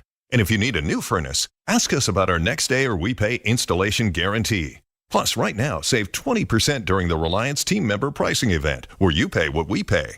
So if you need help now, Call on Reliance. Conditions apply. See website for details. At St. Louis Bar and Grill, there's almost nothing we won't do for you. When you wanted something new, we added 4 Detroit-style pizzas to our menu. When you said you were afraid of change, we let you add a pound of our famous wings and fries for just $5 more. And when you asked for help moving an old fridge, we faked a back injury. It's a restaurant, not a moving company. For a limited time, get a $5 pound of wings when you try our new pizzas. Plus, you can add a select 20-ounce Molson Draft for just $6.99. Dine in only, taxes extra. St. Louis Bar and Grill. You are welcome. Reasons to get Pizza's loaded tots. Your team won. Go sports. You didn't cry on your way to work this morning. Go you. Seriously though, you should pick up Pizza's loaded tots because they're delicious. So what tots are you picking up? Choose from creamy garlic and cheese, buffalo popcorn chicken and cheese, or 3 more delicious flavors. New loaded tots from Pizza. Tiny bites, big flavor. Visit your local Pizza, order on the app, or at pizzapizza.ca. You built your business from the ground up. Now let Rogers Sports and Media take it to new heights. Book your next radio or podcast advertising campaign with Rogers Sports and Media Ad Manager. Designed for businesses of all sizes, RSM Ad Manager is self-serve and simple to use. We'll even give you a $250 ad credit to build your first campaign today. And your audio can be produced at no extra cost. Visit grow.rogersportsandmedia.com to claim your ad credit today. Great goal! Let's go to Dave at the bench. Oh, what a shot, Gord. Last time we spoke, you had been really tired. Not anymore. Yeah, snoring all night. Losing sleep ruins your game. Problem snoring? Suffer from sleep apnea? Invest in yourself. Call Dr. Paulette Pillersdorf. She'll use her laser to help treat your snoring and oral appliance like a sports mouth guard for your sleep apnea. Your partner will thank you. Thanks, Gord. Book your appointment with Dr. Paulette Pillersdorf. Call 647-243-2006. This is Toronto Raptors basketball on Sportsnet 590, The Fan. Welcome back to the halftime show. My name's Amit Mann. The Raptors trail the 76ers 52-50. And you know what? Not a bad first half for the Toronto Raptors, especially Scotty Barnes. All right, I have been kind of on the side of things where I'm like, you got to stop shooting so many threes, man. Like, you are a big body. You are best around the basket. Get around the paint. And fortunately for us, at least tonight, he is doing that. He's 4 of 7 from the field. 9 free throws. He made 7 of them. So a lot of the time, the 76ers were electing to switch anyone onto Scotty. And at that moment, man, he's got to get forceful. He's got to get to the basket. And he was doing that. He was picking up a few free throws. And that's a good sign to see. He made his 1 3. It was a wide open shot. That's a good shot. Those are the kind of shots we want Scotty shooting from beyond the arc. Aside from that, IQ, I love him hunting his shot. I love him being aggressive in some of the pick and rolls with his bigs whether it be Orlando Robinson, Ulrich Shamche, Jonathan Mobo, of course, too, who's playing center today with some of the injuries that the Raptors have encountered. I like him coming off those screens, looking to shoot the ball. And when he gets in the paint, he's got the step back three, he's got a step back two. He started to get more aggressive in that second quarter, and I want to see more of that from him because when he's clicking, the Raptors are clicking. Aside from that, defensively, I thought the Raptors did a really good job of mixing things up with Joel Embiid. I'm not sure why, Tyrese Maxey is kind of being phased out of their offense right now because he's really good, right? But for some reason, he's not really involved at the moment. And I want to see, at the very least, the Raptors continue to be aggressive with Joel Embiid in some of their coverages. So they were throwing doubles at him on the wings. They were switching smaller players onto him when he was living at the three-point line. And for whatever reason, again, it doesn't seem like Joel Embiid is A, mobile, or B, looking to drive the paint unless he's coming off of a post-up. So with that in mind, they switched Jamison Battle onto him. Sure, because if Joel's not going to shoot, right, now you're able to collapse your defense and kind of cloud the paint and make things really hard on the 76ers. So keep on doing that. I've liked their effort overall. They got into a bit of a rut offensively, and when that happened, that's when the 76ers, they went on a 16-2 run, and they got back in the game. But aside from that, right after that moment, now IQ and Scotty Barnes, they come back in the game, and they're getting some quality baskets for the Raptors, quality possessions, and the Raptors were able to at least get the game back to square, or at least down by 2. But a good stuff from the Raptors so far. I would like to see Grady Dick, like him, along with Jacoby Walter. They're just missing layups. And at some point, that has to stop, right? Like there was a case where Jacoby, he's driving against Joel Embiid. He blows right by him. Good. But then he missed the layup.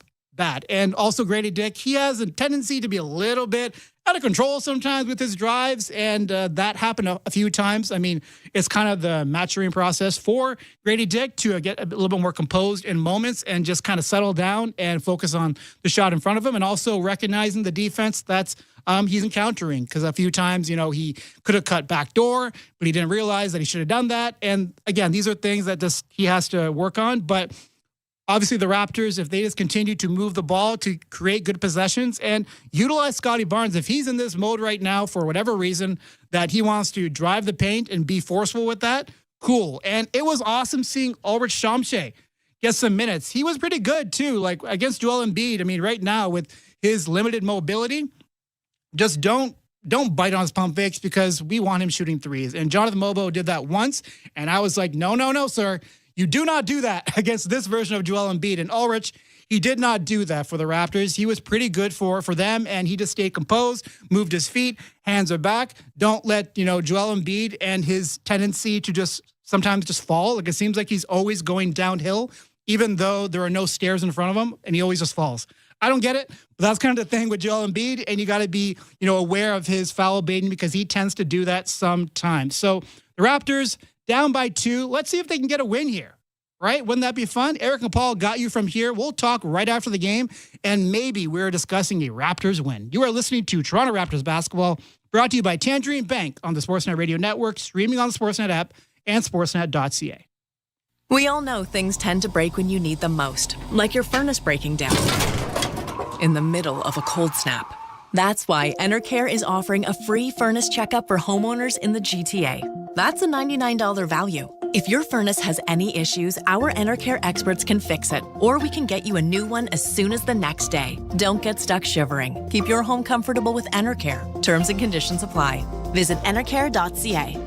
Enercare, experts at home. Ah, at last, the Subaru winter is here. It's the perfect weather for the beach. Feel the sun's rays on the small amount of skin peeking out of your ski mask. Put on your beach puffer and hear the sound of the waves crashing over the chatter of your teeth. Get out there in winter like it's summer with standard symmetrical full-time all-wheel drive and advanced safety systems. Visit your local Subaru dealer today. It's your business. You built it yourself. Let Rogers Sports and Media help to make it grow. There's now an easy way to get your business on the air with our radio station or our entire audio network. It's called Rogers Sports and Media Ad Manager. Designed for businesses of all sizes, RSM Ad Manager is self-serve and simple. Get a $250 ad credit to get started, and your audio can be produced at no extra cost. Visit grow.rogersportsandmedia.com for details. Looks like I'm staying in this weekend. Again. Not me. I'm going to be working on my tan. What? It's freezing out. Not down south. I got a great deal from Sell Off Vacations, and there's one for you too. With sun packages up to 50% off to Mexico, the Dominican Republic, Cuba, or Jamaica. No wonder you've been in such a good mood. Hard not to be when I'm headed to my happy place. Give winter the cold shoulder and save today. Contact your local travel expert or visit selloffvacations.com. Great goal! Let's go to Dave at the bench. Oh, what a shot, Gord. Last time we spoke, you had been really tired. Not anymore. Yeah, snoring all night. Losing sleep ruins your game. Problem snoring? Suffer from sleep apnea? Invest in yourself. Call Dr. Paulette Pillersdorf. She'll use her laser to help treat your snoring and oral appliance like a sports mouth guard for your sleep apnea. Your partner will thank you. Thanks, Gord. Book your appointment with Dr. Paulette Pillersdorf. Call 647-243-2006. This is Toronto Raptors basketball on Sportsnet 590, The Fan.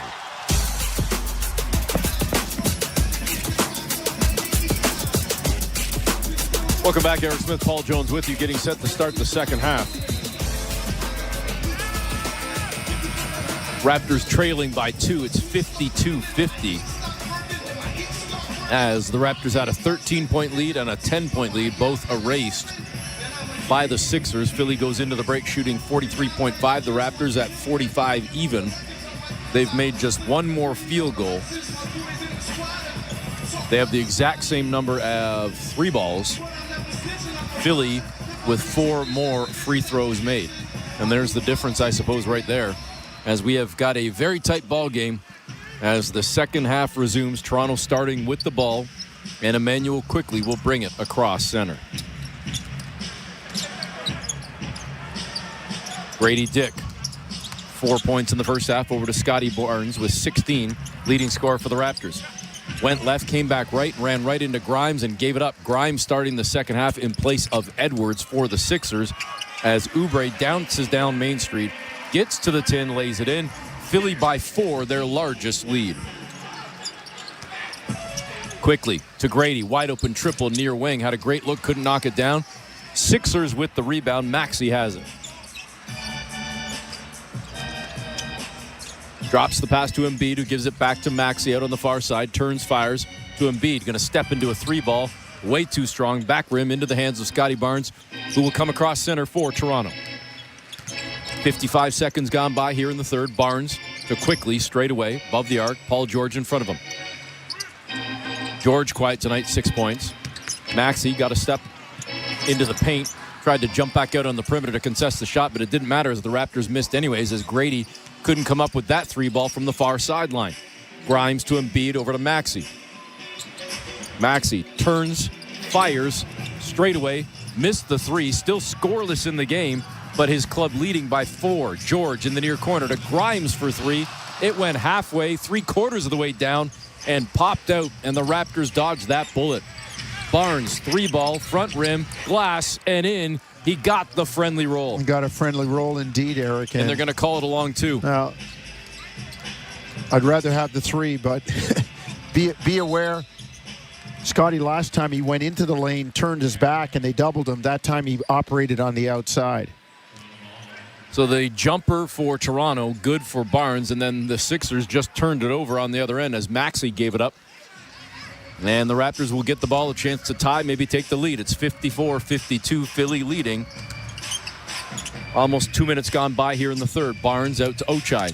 Ochai driving, kissing it off glass, missed the scoop, couldn't get it to go.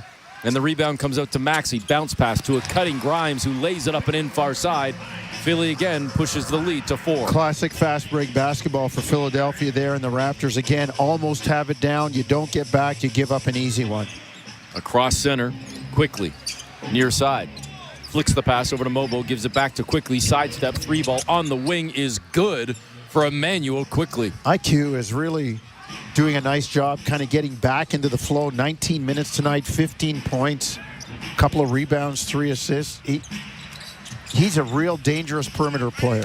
Embiid driving into the painted area, missed the shot, tipped it up, missed it. Third tip, no good. Raptors come away with the rebound. Grady to Barnes. Interesting, the referee didn't give the call to Embiid, who tried to gather with the James Harden and extend the arms. Good no call by the official. The crew tonight, Ed Malloy, Ray Acosta, and Finney Ransom. 56-55. Philly leading by 1, 9:15 to go in the third. Mobo at the free throw line, into the near corner. He was looking for Ochai. That pass deflected away by Kelly Oubre Jr.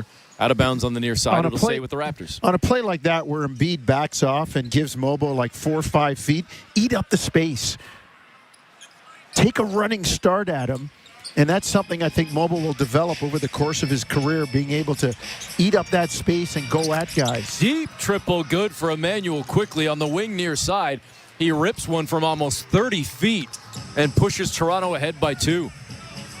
His third triple of the game, up to 18 points. Both he and Barnes with 18 to lead the way. 36 of the 58 for Toronto coming from those two guys. Philly just lost the handle. Another turnover by Maxey. Down the floor, Barnes held up by George. Gets the ball back.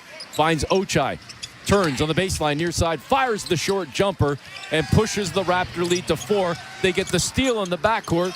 Grady to Barnes. Layup no good, no call after he was hammered. Scotty chopped in the face. And Oubre finishes on the other end with a layup. Wow. Didn't like that at all. Barnes to Mobo. Turns, fires with the push shot, missed it. Down low, Embiid couldn't squeeze. Mobo gets it. Finds Scotty in the lane. Went left, turns right, then turns, fires on the fade, and gets the jumper to go. I like the Raptors have picked up their intensity, going after it on the glass. Trying to get some stuff going on the offensive end. Raptors leading by 4. Embiid to Grimes on the wing, near side. Missed it. High for the rebound. Jonathan Mobo secures his 4th. Across center quickly. On the near side. Embiid in front of him. Finds a cutting Ochai, who lays it in with a left-hand finish. Raptors by 6. Really nice job. Good spacing. And Abaji with a screen. He was near the logo at center when he started that roll. And Philly brings it across center and calls for time with 7:29 to go in the third. And the Raptors certainly playing some inspired ball thus far in the third. Yeah, really picked up the urgency and the intensity, Eric. And I think you're seeing that here with this 6-point lead. 64-58. We'll take the break. 7:29 to go third quarter. It's Toronto Raptors basketball. Brought to you by Tangerine Bank on the Sportsnet Radio Network, streaming on the Sportsnet app and at sportsnet.ca. Hey, Raptor fans.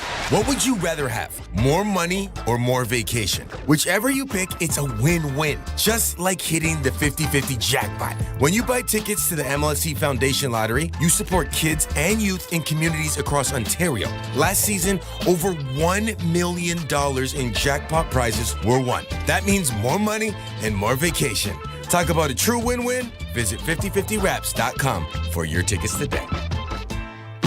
With a powerful 2-motor hybrid system, all-wheel drive, and tons of cargo space, the Honda CR-V Hybrid was made for adventure. Okay, everyone, we're here.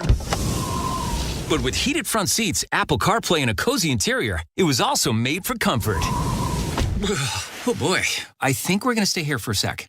Get adventurous and get cozy with the 2025 CR-V Touring Hybrid. In stock today with lease rates from 2.49% for 24 months. Plus, get a $1,000 Honda bonus. OEC conditions apply. See HondaOntario.com. At St. Louis Bar and Grill, we're here for you no matter what. In the mood for Detroit-style pizza? We just added 4 of them to the menu. Still hungry? Add a pound of our famous wings and fries for just $5 more. Had a scary dream and need to talk about it at 3 a.m.? Call the restaurant. No one will be there to answer the phone, but you're certainly welcome to call. For a limited time, get a $5 pound of wings when you try our new pizzas. Plus, you can add a select 20-ounce Molson Draft for just $6.99. Dine-in only, taxes extra. St. Louis Bar and Grill. You are welcome.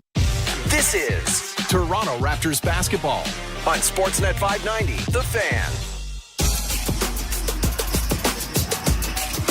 Welcome back. Eric Smith, Paul Jones with you. Third quarter, 7:29 to play. Raptors leading by 6. Scotty Barnes, 20 points, 7 rebounds in the game. And Jonesy, what I love is most of what he has done has come in the mid-range or at the tin. Just one three-point shot. He did make the one he took, but he's been doing most of his damage in the painted area. And that's a good thing. And again, you get a healthy Brandon Ingram who can operate just a little bit outside that, and then you spread the floor with shooters. I mean, Emmanuel Quickley is really going to work. 3 of 6 tonight from distance, 18 points, 6 of 9 from the floor. I think he's doing a real nice job, and right now has the advantage on his Kentucky alum, Tyrese Maxey, who is 0 of 3 tonight, has not scored a point.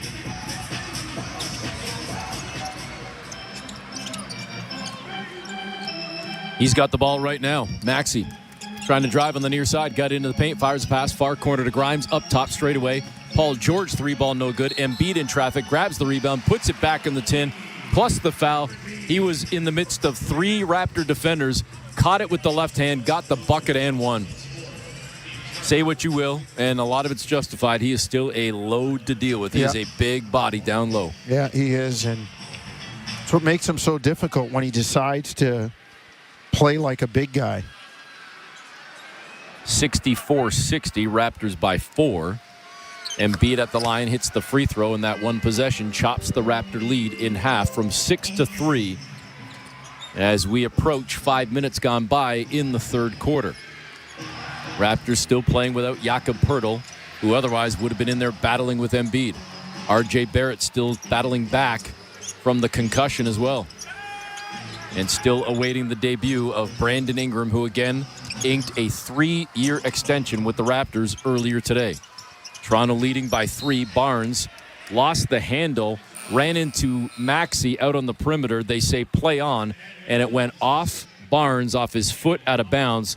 Turnover Toronto, and now the Sixers have a chance to cut it to 1 or maybe tie the game. Yeah, unforced, really kind of a sloppy one. Got to value the basketball. You really, really do. Maxey brings it up across center. Ochai's in front of him. Comes around a screen set by Embiid. Stops on the wing near side. Turns, fires, misses the triple. Rebound tapped out by Embiid to Grimes. Back to Embiid, who leans in, missed the shot. Barnes tried to hold his ground. Sixers still keep the ball alive. Air ball in the corner by Edwards, picked up by the Raptors across center. Barnes faked the pass to Grady, took it to the tin, and laid it in himself. I like that 2-on-1, old-fashioned. Until the guy stops you, keep going to the basket.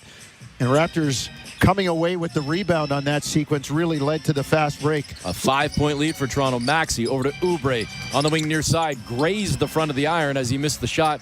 It's picked up by Robinson, who hands to Scotty Barnes. Raptors really doing a nice job here. Plucky halfway through this third quarter. Scotty over to Quickley. Quickly trying to shake free from Edwards. On a switch now picked up by Maxey. Turning into the paint. Over in the near corner. Far corner, I should say, to Ochai, who missed the triple. And Philly gets the rebound. Maxey ahead to Oubre. Oubre driving down toward the right block. Leaned in on Scotty. Missed the shot. Gets his own miss back. And puts it back in the tin on the lefty release. 66-63. Raptors by 3. Quickly across center. Ochai sets a screen. Quickly goes around it. And fires a pass back over to Ochai. Far side into the paint. Tried to give it to Robinson. In close quarters, a lot of traffic there. Grimes down the floor to the tin, contested by Ochai, fouled, and Quentin Grimes is going to go to the free throw line. Very tough spacing, as you pointed out on that last play. You're better off to try to challenge, maybe get a foul. You go at that big guy. If he comes out, then your big guy is free on the offensive glass. Really tough to make those passes in close quarters with all the hands and bodies in the way. Quentin Grimes has played 24 minutes tonight off the bench. He's got 9 points. And he steps to the stripe, knocks down the first one to cut the Raptor lead to 2. It's 66-64. Back and forth we've been all night since about the midway point of the first quarter when the Raptors had their 13-point lead wiped out. Philly has led by no more than 4 in this game. Grimes at the stripe. Takes a deep breath, bounces the ball a couple of times, and steps into his second free throw, knocks it down. We've got a 1-point game. 5:15 to go third quarter. Jamal Shed off the bench into the ball game, barks out the play, gives it up to Robinson, free throw line, over on the side to Boucher, back to Shed, driving near side, got to the 10 and kissed it off glass, laid it in. Really nice job by Jamal. He goes in there with the intention of finishing, and if an opportunity to spray it out presents itself, he takes it. Embiid backing down on Robinson, fires back out on the perimeter to Grimes. Was looking to give it back to Embiid, instead drove into the paint, goes far corner. Yabusele 3-ball ties the game at 68. So here come the Sixers again. Shooting a hair under 40%, but locking it up at 68. Wide open three. Boucher couldn't get that one to go. Walter couldn't get on the glass. Here come the Sixers. Maxey over far wing, well above the arc to Grimes. Crossed up Boucher, drove toward the 10, got to the baseline, near corner to Yabusele 3. Missed that one, high for the rebound. Robinson, who hands to Shed. Didn't shoot that in rhythm. Whenever a guy holds it that long, odds are the shot's not going to be good without any kind of reset to the rhythm. Shed to the baseline, whips it into the far corner. Triples good for Grady Dick. Really nice job. There's Jamal, as I talked about, right? In the lane. I'm looking to score, but if the spray out presents itself, I'll take it. First triple of the game for Grady. He's 1 of 6 from distance. Embiid turns, fires, gets the jumper to go from just below the free throw line. Raptors still leading by 1, and I believe we've got a timeout on the floor. It will be charged to the Raptors with 3:50 to go in the third. Toronto leading 71-70. It's Toronto Raptors basketball, brought to you by Tangerine Bank on the Sportsnet Radio Network, streaming on the Sportsnet app and at sportsnet.ca. Alpine News Network is here live with one of our superheroes. Joe and Lucy needed a new roof and reached out to Alpine Credits. I flew over to help them with a home renovation loan. I suggested they transform their house into a giant robot head, beams that shoot from the eyes. Pew, pew. Instead, they just went with shingles. But it's pretty glorious. Own your home? Need a loan? Alpine Credits can help. Alpine Credits, where homeowners get approved. Just for license 12616. The Subaru winter has arrived. The crisp air and negative temperatures mean one thing: camping. Emerge from your icy tent and bask in 4 to 6 hours of sunlight. Enjoy the unmistakable smell of campfire through the glacial wind pummeling your face. Relax by the water, taking in the soothing sounds of thick ice cracking and popping. Get out there in winter like it's summer with standard symmetrical full-time all-wheel drive and advanced safety systems. Visit your local Subaru dealer today. It was a rainy day when Pizzaville announced their loyalty program, but some listeners thought I was saying royalty program. To be clear, Pizzaville cannot get you into the royal family. Stop that. However, after your 6th online order, you'll get a large pizza of your choice free with your 7th order, and that'll make you feel like a king or queen. Oh, boy. Find out more at pizzaville.ca. This is Toronto Raptors basketball on Sportsnet 590, The Fan.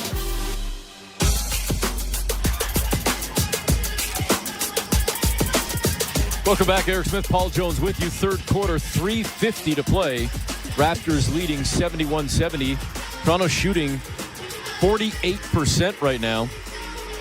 And Jonesy, really, it's just the free throw line at this point. And not that it's a large discrepancy, but Toronto more field goals in the game. They have more three-point makes. They've got a higher percentage.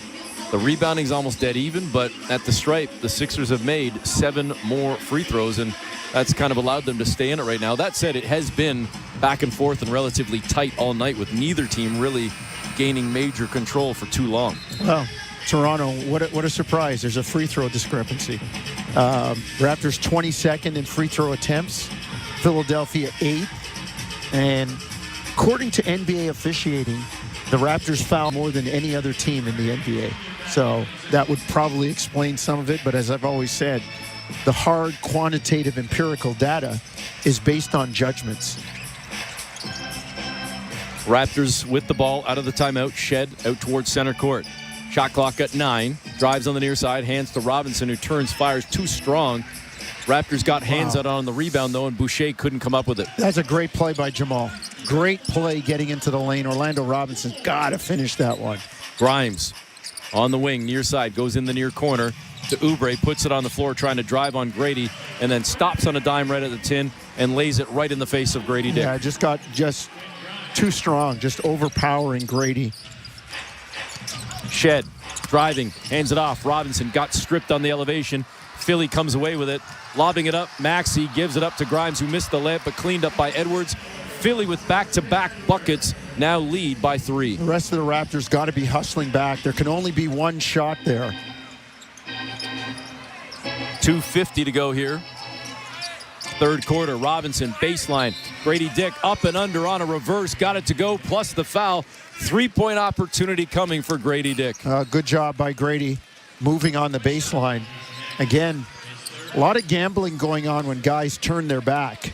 We saw the Raptors get away with it against Embiid, and ever since then, everybody's been looking to sneak up behind a guy with his back turned, and that time Grimes out of position. It cost him because that allowed Grady to get free on the baseline. Grady makes the free throw, his first of the night. He's got 10 points now in the ball game to go along with a couple of steals and 2 rebounds. Raptors and Sixers tied at 74. Maxey still scoreless across center court, hands it off to Grimes. Grimes back to Yabusele, to a cutting Maxey into the paint, bumped by Grady, and finally Tyrese Maxey will have a chance to get on the board with 2:27 to go in the third quarter. Tyrese Maxey heads to the free throw line. It is wild, Jonesy, that he is scoreless. I was just going to ask you, let me put our crack research team on it, although it won't happen now. I'm sure he'll make at least 1, maybe 2, but when was the last time Tyrese Maxey went without a point in the game? Wow. Well, right now it still would be without a field goal. Yeah. When was the last time he went single digits? I'm sure it's got to have happened recently, but this is bizarre to see. Tyrese Maxey, who averages 28 points on the season in 38 minutes, has 1 point. His club leads by 1 and now by 2 as he hits both free throws. And that's the tough news for the Raptors. They trail by 2 in a game where Paul George has 6 and Tyrese Maxey has 2. Robinson, look out! 2-hand jam! Orlando Robinson. That's how you go down the lane. Really hard roll. Nice action out top. Oubre came flying in trying to contest from behind, and there was zero chance on that one. Oubre just missed the shot on the offensive end, cleaned up by Yabusele. He turned and fired, threw it off too strong. Raptors come away with the rebound. It's quickly to Barnes, blew the layup on the near side, but the Raptors get the rebound, second chance time. Near corner, wide open, quickly makes the Sixers pay as he rips the cords on an east side 3. A really nice job. Raptors staying with it even after Scotty missed the layup. Grimes to Yabusele, back to Grimes. Raptors by 3. It stays that way as Grimes misses the triple. Robinson grabs the rebound, hands to Quickly across center. Quickly to Robinson, cutting to the 10. Lays it up and in with the fancy footwork, and the Raptors have stretched the lead to 5. Well, old-fashioned high screen and roll. Right in the middle of the floor. The defense doesn't know which side is coming with the help. You always got to try and get the offense off to one side of the floor to declare strong side, help side. But the Raptors running the last couple in the middle of the floor, and nobody declaring in terms of the help for Robinson. And he's going to town down there. We're going to keep it here, Jonesy, with a timeout on the floor. The Raptors stretching their lead to 5 with 1:19 to play in the third quarter.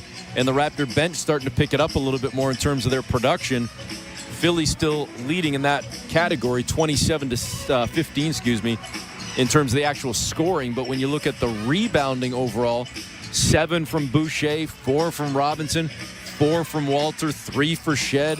They've been active in trying to help the Raptors stay in this ballgame, and it certainly is that case right now with a 5-point lead for the Raps. Well, that was one of my keys at the beginning of the game, Eric. We talked about rebounding. Philly last in the NBA, and Toronto got to match that, which means that you are cutting down on their second chance attempts. You're giving yourself a chance to get out and run if you can get a stop and rebound. And it's even right now, but give Toronto credit. They've been doing a nice job with it. 81-76. Raptors by 5. It'll be Philly ball out of the timeout. Toronto still hovering close to that 50%, 48.4 to be exact, for the ball game. 2 players going for 20-plus thus far for the Raptors. 22 for Barnes, Quickly with 21. And they are both on the floor right now alongside Boucher, Robinson, and Walter. Oubre, the Yabusele on the near side. Hands off on the perimeter to Paul George. He turns, fires, and knocks down a three. He's been quiet tonight, but that's a big shot right there to chop the Raptor lead to 2. Well, that's what he does. He's still one of the solid offensive players in the league. Raptors lead is cut to 2, and they just turned it over. It's picked up by Edwards, streaking down the floor, going right at the tin, and lays it up and in. Quick 5-point run for Philly has tied it at 81. Well, the turnover by Quickly in the lane, and there was an automatic 2-on-1 live ball turnover. Barnes turning the corner near side, got to the tin, laid it in. That looked easy for Scotty Barnes. Good job again. Orlando Robinson setting some solid screens to free guys up. Deep triple straight away, missed by Maxey. Rebound tracked down by Boucher. And Toronto can hold for essentially the last shot with about a 2-second, maybe 2.5-second differential shot clock, game clock. 83-81, Raptors leading late third quarter. Quickly on the logo at center. Game clock down to 8. Tough pass in the lane to Barnes, who made a tougher catch. Wow. And then as he elevates, gets fouled on a late whistle. Take it and run if you're a Raptor fan, as Scotty's going to go to the free throw line. You called it, Eric. A really tough pass by Quickly. I mean, put a handle on that thing. It was low and skidding, and Scotty picked it up just below the middle of his shin and then turned and went to the hoop and got the foul call, and is having trouble making some free throws now.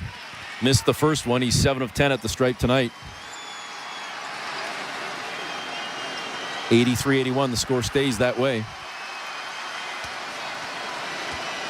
Second half, he missed a free throw. Did the house get fed if he misses a second one? Well, they're holding up Chick-fil-A signs, so I think so. Well, they're going to have to go hungry for now because he made the second one. Across center, Maxey tried to get to the tin, lost the handle, picked up by Jacoby Walter, who throws it up from center court, missed the shot, and the Raptors head to the fourth quarter with an 84-81 lead. Again, we saw this the other day in Houston. 3 really solid quarters, have the lead. Let's see if Toronto can finish it off. So the fourth quarter comes next with Toronto leading by 3 on Toronto Raptors basketball, brought to you by Tangerine Bank on the Sportsnet Radio Network, streaming on the Sportsnet app and at sportsnet.ca.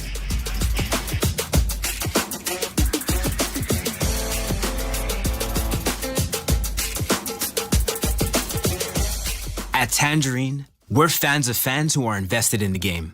Like Gary, who lies with reckless abandon every time he's invited out on game night, so he doesn't have to miss game night. Sorry, it's...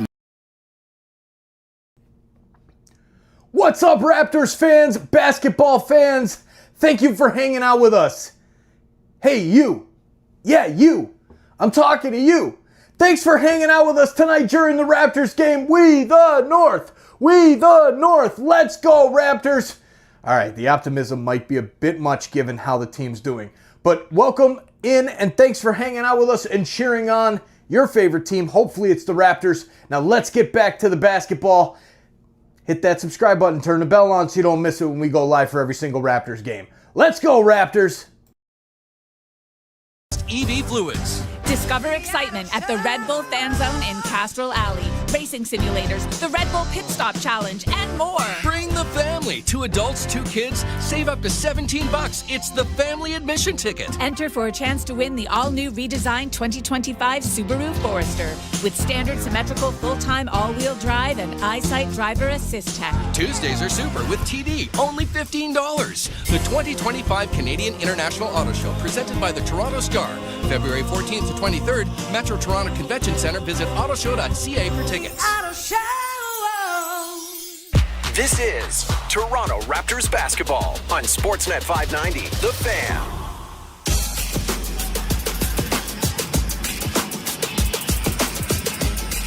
Welcome back, Eric Smith. Paul Jones with you, getting set to start the fourth quarter. The Raptors leading by 3, 84-81.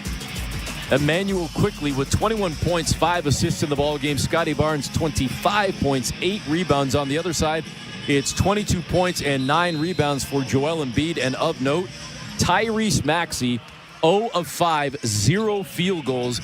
2 points in the ball game. This coming from a guy who had 39 on Sunday against Milwaukee. The last time that he went scoreless in a game was back in 2021. Well, he's got 2 points now. He has scored in single digits only once this entire season, and that was an 8-point effort early on in the year. Well, he averages 28 a game this year. He's got 2, Jonesy. Well, he's got, and as you said earlier, 6 30-point games against the Raptors.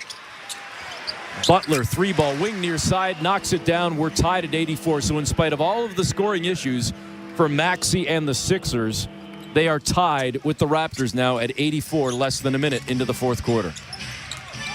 Quickly to Battle. Throws it out towards center to Scotty Barnes.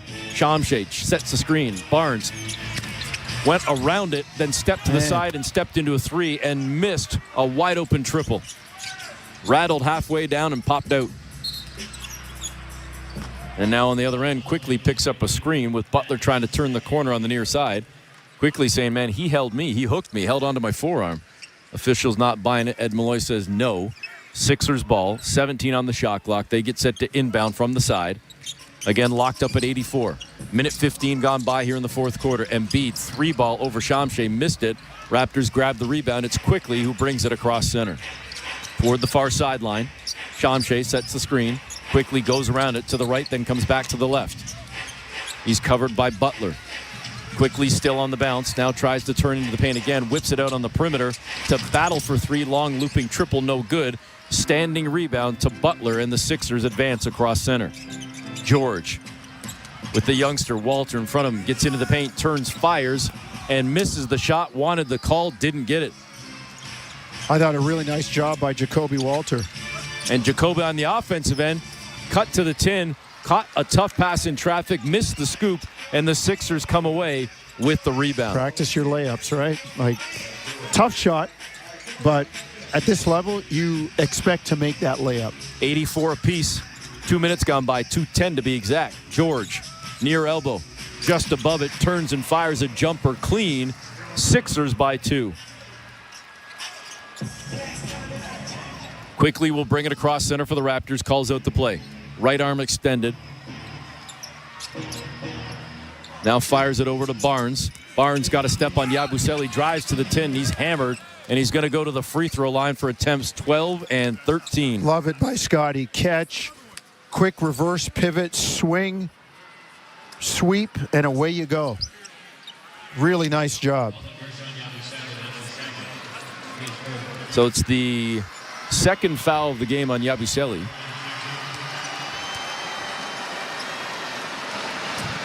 And Scotty, knocks down the first free throw. Took a couple of victory laps around the toilet bowl and went down. All right. Chicken people can sit down.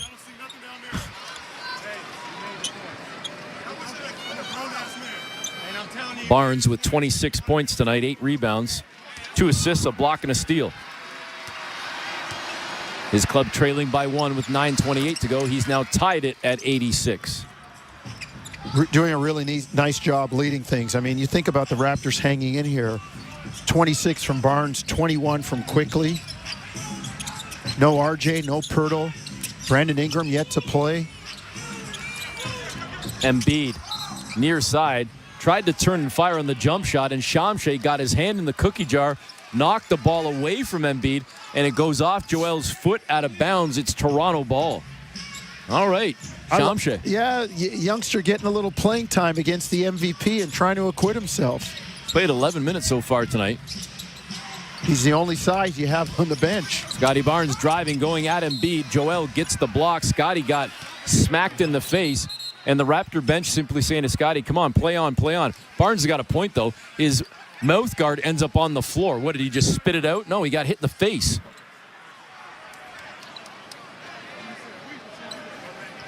Raptor ball. They get set to inbound. We got to look at the replay. Embiid with the right hand got him in the mouth. Literally took his mouth guard out. And the officials, Jonesy, converged and had a conversation, and they did change the call and actually got the foul on Joel Embiid. So Embiid with his first foul of the game. sends Scotty Barnes to the free throw line. Barnes knocks down the first one, second one up and in. Raptors lead by 2. How about Barnes tonight, living at the line, 15 free throw attempts. Hey, that's what it's about. I mean, the Raptors usually are on the wrong end of the free throw discrepancy. It's nice to see him hanging in tonight. Embiid to George, near sideline, turns, fires, triple, rattled around, popped out, but Philly keeps it alive. Butler dancing along the baseline, goes out on the perimeter to Yabusele, back to Butler. Butler trying to work on the youngster Shamshay, drives to the tin, and on the far side, lays it in with the left hand, ties it at 88. Good initial defense by Ulrich, but you got to keep your feet moving and contest that. With your size and length, you might be able to block that. 88 apiece, 8:15 to go. Scotty Barnes turns, fires in the paint, knocks it down with ease. He's in takeover mode right now. Big boy ball, dribbled into the paint, 2 feet in the painted area, and pulled up. Knocked it down from about 10 feet, maybe 12. Paul George driving near side, getting toward the tin, but no, sir, that's going to be wiped out as Jamison Battle put his body on the line, drew the charge, and we're heading the other way. Raptor ball. Well, Paul George saying that Battle was in the restricted area. He was out. We got to look at the replay. Both feet outside. And Paul George just looked down and saw him sitting in the restricted area after being knocked in there, thinking he was standing there. But no, that was a good play by the youngster. 90-88, Raptors by 2, and they get the ball. 13 turnovers tonight for the 76ers. Raptors have 14. Shed over to Barnes. Barnes with 31 points in the game. Barnes on the far side. Far elbow extended, trying to work on Paul George. Stops his dribble, goes back out to Shed. Shed now on the sideline, bumped by George. It'll be on the floor, and Toronto will get a fresh 14. Good job by Jamal turning the corner and knowing that Paul George was going to jump out. There's a little bit of space between Paul George and the sideline, aggressively trying to go down that alley, and he got the foul on Paul George. And if he doesn't go strong, it doesn't come out the same way. So good job by Jamal. Good experience as a point guard reading the situation. It's going to be on Scotty coming down the stretch, though. Let's see if he's able to play with some force and play through contact, not look for calls. Toronto leading by 2. Barnes in the paint. Stopped, tried to elevate, and lost the handle. Barnes saying the ball was knocked away. But they're going to say nope and give the ball to the Sixers. It's like they heard me, huh? Play through the contact. Butler weaves through traffic and lays it up and in. He switched ball from right hand to left hand midair and laid it up and in to tie it at 90. 7:15 to go in the ball game. Shed up top, straight away above the arc to Scotty Barnes. Barnes around a Mobo screen. Cut off far side, hands off to Walter.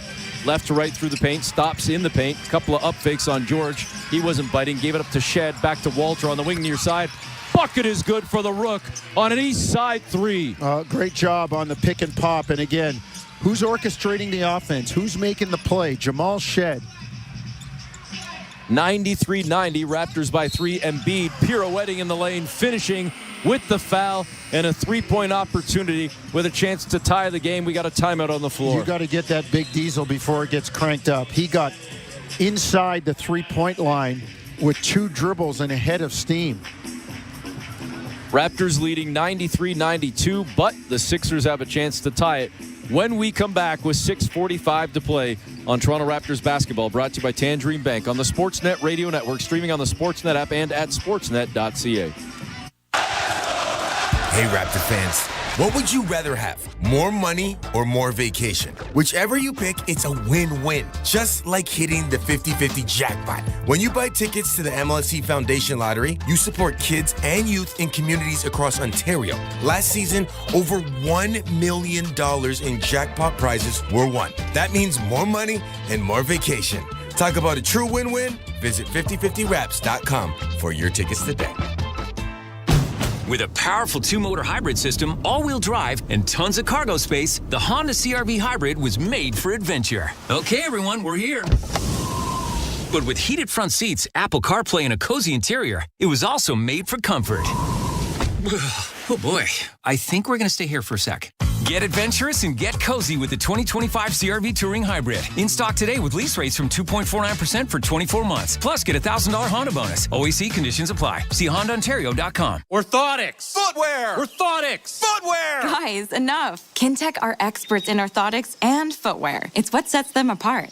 By tailoring orthotics to your shoes and shoes to your orthotics, you get comfort and support designed just for you. Oh, so it's orthotics and footwear working together. Like peanut butter and jelly. You got it. Or tuna and jam. Is that a thing? PB&J. Tuna and jam. Oh, boy. Kintec footwear and orthotics. This is Toronto Raptors basketball on Sportsnet 590, The Fan. Welcome back. Eric Smith, Paul Jones with you. Fourth quarter, 6:45 to play. Raptors leading the Sixers 93-92, but a free throw coming in a moment for Joel Embiid will give Philly the opportunity to tie this game at 93. It's been a great game, Jonesy, back and forth all night. Certainly entertaining with the Raptors playing undermanned without Barrett, without Pirtle, still without Brandon Ingram, but they are holding in strong thanks to the 1-2 punch of Barnes and Quickly and some decent performances along the way from others. Boucher with 8 rebounds off the bench. Robinson with some timely buckets and rebounds. Shed orchestrating the offense. Toronto's played a good game tonight. It's been a full team effort for the Raptors, a full team effort, and see if they have enough to finish it off right now. They've done a really nice job. Embiid steps to the free throw line, takes a couple of deep breaths. One dribble, dips, fires, and misses the free throw. His second miss of the night, so the Raptors maintain the lead by 1. It's 93-92. Shed nearly lost the handle out on the perimeter. Bounces a pass over to Jonathan Mobo. Back to Shed. Shed now on the far side. Put his head down, drove, then kicked it into the corner to Walter, who missed the 3 down low. Box out from Grimes on Ochai as Quentin Grimes controls the rebound, gives it to George, who hands it now to Butler across center. Flicks the pass to Embiid. Philly down by 1. Embiid down Main Street, just went right by Mobo to the tin, laid it in. Sixers lead by 1. Again, you got to stop that guy out high. Like it sounds easy. I know it's difficult, but force him out, make the catch further out, and then pick him up. So on the second or third dribble, he's not in the lane. He's just approaching it. 94-93, Raptors trailing by 1. They just turned it over. Shed was looking for Mobo. The pass went behind him. Mobo didn't pick it up. The Sixers did. They come the other way, get a layup from Grimes to lead by 3. Okay, this is hang on to the rope time for the Raptors. This is kind of where it got away from them a couple of days ago. Yeah, hang on to the rope right now. 96-93, Sixers leading. Brady gave it up to Walter, over to Shed. Shed around a screen set by Mobo, stops just below the near elbow, out on the perimeter to Grady for 3. Ties the game on a West Side triple. Good relocation by Grady. Came out of the far corner up to the break. And Philly comes back and misses as Mobo stood his ground, got big, got tall, and contested the shot from Butler. Near corner, Walter traveled as he put the ball down. He got the feet moving first. I thought he was going to shoot it, but he went for the drive instead, and he got called for the walk. Well, he had his feet positioned to shoot it and then decided to change his mind. There's fundamentals there. We are tied at 96 with 5:07 to go. Walter's going to check out of the ball game. We'll clean up the lineups for both teams in a moment as the Sixers whip it across center. Paul George to Quentin Grimes. Up top to Butler. Butler calls out the play. Floor spread for the Sixers as he hands now to Joel Embiid. Straight away, draws the double team. Over to Butler. Fake the pass down on the baseline, right into the tin. Oubre contested by Barnes. Scotty got a piece. Raptors get a stop. Scotty used his body that time really well. And then Toronto turns it over.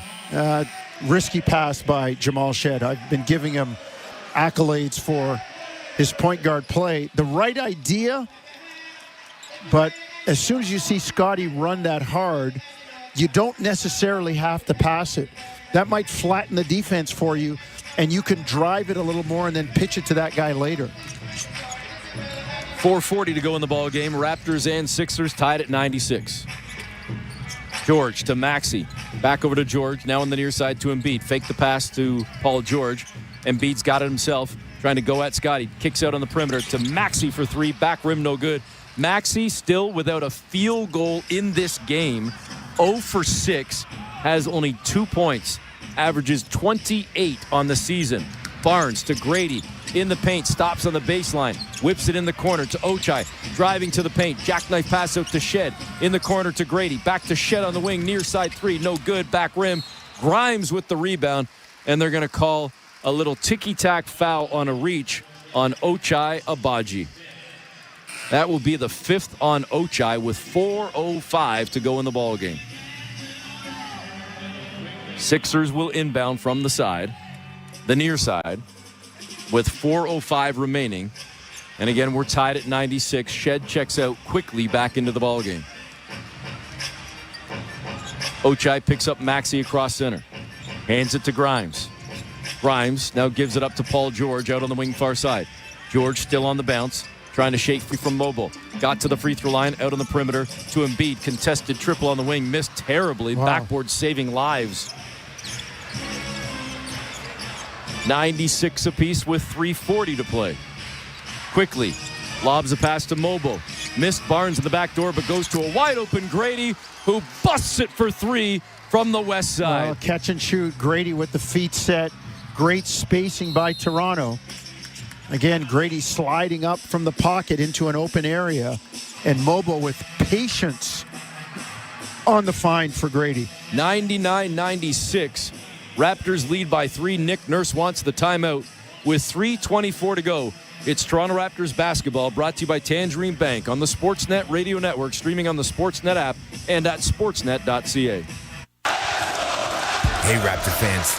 What would you rather have? More money or more vacation? Whichever you pick, it's a win-win. Just like hitting the 50-50 jackpot. When you buy tickets to the MLSE Foundation Lottery, you support kids and youth in communities across Ontario. Last season, over $1 million in jackpot prizes were won. That means more money and more vacation. Talk about a true win-win? Visit 5050raps.com for your tickets today. 25 years. That's a long time. 25 years of Alta Infinity? That's an exceptionally long time. They're exceptional. They deliver your new vehicle to your home or office. They pick up and drop off your Infinity for service. They deliver an exceptional Infinity experience. That's how you get to 25. Alta Infinity. Excellence in motion. Find us at 5585 Highway 7 West, east of the 427. AltaInfinity.com. Part of the Zankin Auto Group. Wealthsimple's Big Winter Bundle is our best match offer yet. Get a 2% match when you transfer over an eligible RRSP.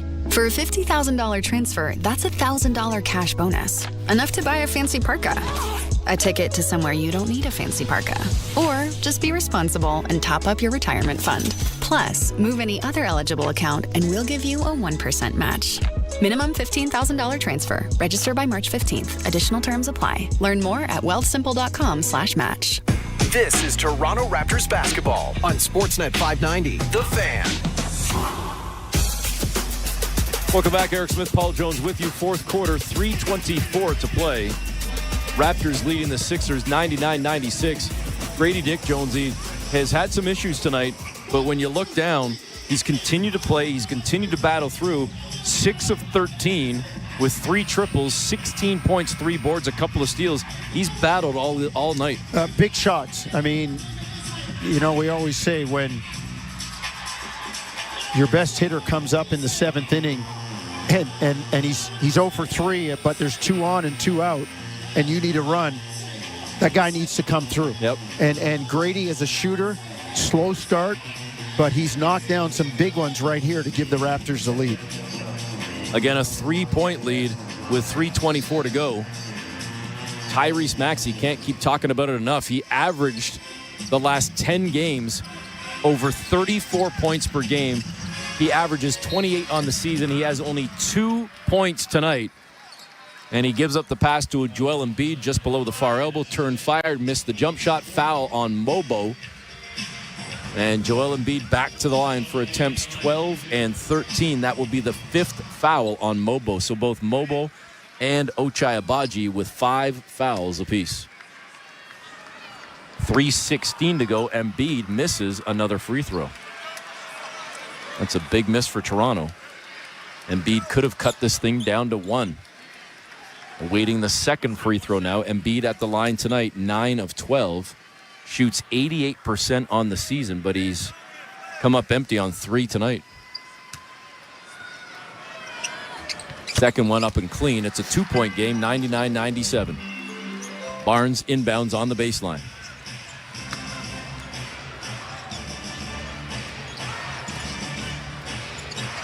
Raptors bring it across center with Barnes at the free throw line. Toward the far elbow now, backing up on the perimeter. He's got Embiid in front of him. He's going at Joel. Drives in, stops on a dime, and knocks the jumper down right in Embiid's face. That's old school basketball, the pull-up jumper. Embiid backing up, as I said, eat up the space, and when he backs up, pull up in his face. 10 of 16 tonight for Scotty. He's got 33. Embiid back in the lane. Tried to lay it up backwards over his shoulder. Missed the shot. I don't know if he was thinking contact was coming. That never came. Well, Scotty pulled the chair out. Scotty kept retreating and giving ground. 3-ball. Ochai near sideline. Missed it. Sixers grabbed the rebound. Raptors leading by 4. Grimes across center. To Embiid. Over on the near side. To Oubre, hands to Paul George in the near corner. 3-ball clean. It's a 1-point game. Yeah, that's Paul George's game. The quick catch and shoot. Got to be up. Got to know your personnel there. 101-100. Raptors with a 1-point lead. 2:07 to play. Quickly on the logo at center. Now on the near side. Gets to the free throw line. Jumper up, no good. Bump from behind by Oubre. And quickly heads to the free throw line. Nice job by IQ. High screen and roll. Mobo doing a nice job. And IQ feeling Oubre on his back. And, you know, we see it all the time. Sometimes I wonder when the referees talk about these unusual launch angles and non-basketball plays, jumping sideways and stuff. But IQ that time just pulled up, and Oubre was trying to get back in the play. Quickly goes to the line, knocks down the first one, extends the Raptor lead to 2. It's 102-100. Quickly, a perfect 5 of 5 at the stripe tonight. Check that 4 of 4. Maybe I'm looking to the future here. His 5th free throw coming right now. It's up and in. So there you go. 5 of 5 and a 3-point lead for the Raptors. 103-100. It's about the defense right now. Try to keep Embiid above the 3-point line and cut off all the driving lanes. Maxey around an Embiid screen. Step back triple near wing. Busted. First field goal of the game for Maxey. Ties the game with 1:49 to play. That's one of his signature moves, the left-hand dribble and the cha-cha shuffle. Driving, far side quickly, cut off by Oubre, goes back out on the perimeter to Barnes. Barnes bobbles it for a moment, tracks it back down, brings it back to the perimeter, finds Ochai down low, who leans in with a left-hand finish and got it to go. Right in Embiid's face. I'm surprised Embiid didn't challenge that one, but Ochai with the quick shot there did a nice job. Raptors leading by 2, 1:22 to go in the ballgame. Maxey spinning away from the Ochai. Behind the back pass to Embiid. Jumper short off the front of the rim from above the free throw line. And the Raptors get the stop, get the ball, and bring it across center with a 2-point lead. What I say, lesser of evils, right? Force Embiid into a jump shot and live with it if he makes it. 105-103. Quickly, near side. Step back, triple, no good. Rebound down low, Grimes. Would have liked to have seen a little more clock eaten there. Yeah, maybe a better look, but the way Quickly's been playing today, that's not a bad shot. Maxey down Main Street, misses with a left-hand scoop. Raptors, though, can't squeeze, and it's off Toronto, out of bounds. 3 Raptors there, and none of them could secure the ball. So Philly gets the ball back, and a second chance coming on this trip down the floor. The problem was Mobo went after it with one hand. Maxey gets it in from the baseline in the near corner to George for 3 in the lead. Missed it. Rebound to Scotty Barnes. That's his 10th rebound. He's got the double-double with 33 points. Raptors leading by 2. 37 seconds to go. Big trip here. High screen and roll, maybe middle screen and roll with Barnes. Quickly. Gives it up to Scotty. Screen set by Ochai. Scotty tried to get in the paint. Ball knocked away. Mobo tracks it down. Loose ball. He heaves it as the shot clock's winding down. And it's a shot clock violation on the air ball as Philly gets it with 20.8 seconds to play. Well, Paul George did a nice job of knocking the ball away from Barnes. No timeout for Nick Nurse. Interesting. Philly needs a 2 to tie, a 3 to take the lead. Maxey on the near side, sees the seam, gets into the paint, sucks in defenders. Embiid was wide open. Instead, puts it on the floor, loses the handle. Picked up by Grady Dick. Grady scrambles toward the corner trying to eat some clock and ultimately finally gets fouled with 5.3 seconds remaining, and the Boo Birds are raining down in Philly. They're all over Joel Embiid. Very indecisive. He caught it, thought about the three, then put it on the floor and lost it. I think he overthought that one. He was wide open for the three. He overthought it. 105-103. Grady could all but ice the game with 2, but he misses the first free throw. He was 1 of 1, now 1 of 2. Raptors have missed only 4 as a team all night. A big one here for Grady. Second free throw, up and in. It's a 3-point lead with 5.3 seconds remaining. Well, the Raptors, it has them only, I look at the monitor, it has fouls, and to give only 4 fouls. They must have 2 inside the last 2 minutes because they've only got 4 for the quarter. So I was looking to see if they could take a foul, but you know what? I would. If I can force the guy receiving the ball to be running away from the basket where he's trying to score, and there's a catch, bang, foul right away. Don't even give him a chance for a 3. If you're Toronto, you look at it, Darko still has 2 timeouts remaining. He's done a nice job tonight of managing his timeouts for the end of the game. So you advance the ball.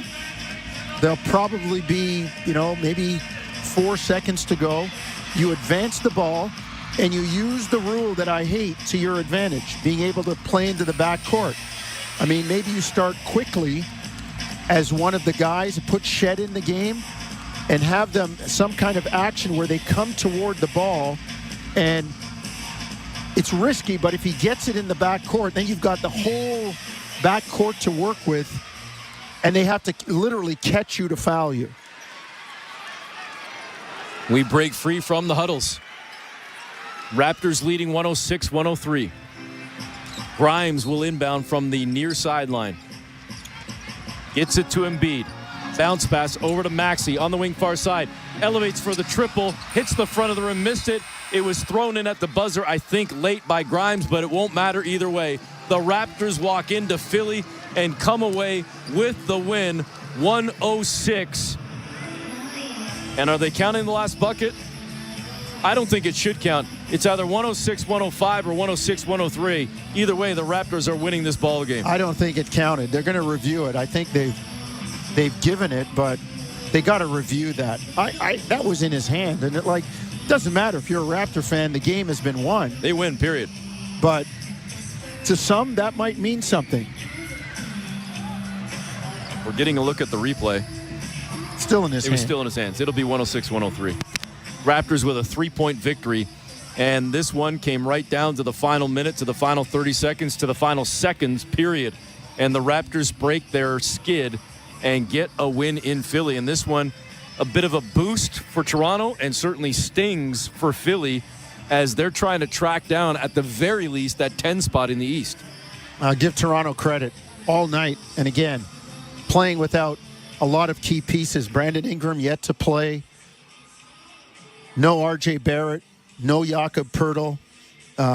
Boy, just a really solid effort quickly. And Barnes carrying the mail. And then Grady really came into his own in the fourth quarter. Got 11 points from Ochai on 50% from the floor. And the bench, not maybe as productive as Philly's bench, or they have been in the past, but remember, some of those bench guys are now starting and playing more minutes, but giving them just enough to get the win in spite of 19 turnovers. Scotty Barnes with 33 points, 10 rebounds in the ball game. We'll give you his stats a little bit deeper and others when we come back, as we will get set to wrap things up and hand it off to post-game coverage with Amit Mann as Toronto beats the Sixers 106-103 on Toronto Raptors basketball, brought to you by Tangerine Bank on the Sportsnet Radio Network, streaming on the Sportsnet app and at sportsnet.ca.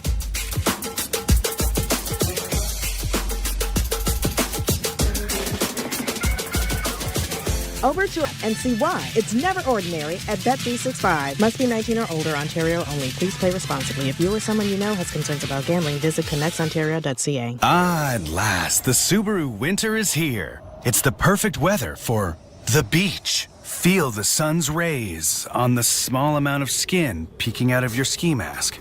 Put on your beach puffer and hear the sound of the waves crashing over the chatter of your teeth. Get out there in winter like it's summer with standard symmetrical full-time all-wheel drive and advanced safety systems. Visit your local Subaru dealer today. Orthotics! Footwear! Orthotics! Footwear! Guys, enough. Kintec are experts in orthotics and footwear. It's what sets them apart. By tailoring orthotics to your shoes and shoes to your orthotics, you get comfort and support designed just for you. Oh, so it's orthotics and footwear working together. Like peanut butter and jelly. You got it. Or sushi and milk. Is that a thing? PB&J. Sushi and milk. Oh, boy. At St. Louis Bar and Grill, there's almost nothing we won't do for you. When you wanted something new, we added 4 Detroit-style pizzas to our menu. When you said you were afraid of change, we let you add a pound of our famous wings and fries for just $5 more. And when you asked for help moving an old fridge, we faked a back injury. It's a restaurant, not a moving company. What's up, Raptors fans? Thank you so much for being here tonight during the Raptors game. I just wanted to stop and say thank you for being here, because just by being here, you are making a difference at SickKids Hospital right here in Toronto. Every single month, we make a donation, which is a percentage of our revenue here at the channel, and it goes directly to SickKids Hospital. We're over $6,500 raised in 8 months, and with the college football playoff successes and what we're about to see with the NFL playoffs and what we're seeing with the NFL playoffs, oh my goodness. It's going to be so much fun making that big time donation in just a couple of months. Thank you for being here. Let's have fun in the chat. Keep it classy and go Raptors go. Jamal Shed in 17 minutes, 6 points, 5 assists, 3 rebounds. And the Raptors shoot 46% as a team. Philadelphia getting 27 points, 12 rebounds, 4 assists, and a block from Joel Embiid. Paul George had 14 points in the ballgame off the bench. Grimes had 13, 15 for Butler, and a very, very quiet, worst game of the season statistically, 1 for 9, 1 field goal for Tyrese Maxey, who averages 28 points on the season, finished with 5 points, 3 assists, 5 rebounds. Give the Raptors credit. They did a nice job on him, and, for the most part, hung on to a couple of other guys that could have got away from them. You talk about Maxey's 1 of 9. Kelly Oubre Jr. had 12 points, but it took him 12 shots. Didn't make a 3. Raptors hold Philadelphia to under 41% from the floor, under 24% from 3. They take advantage of 14 turnovers for 16 points.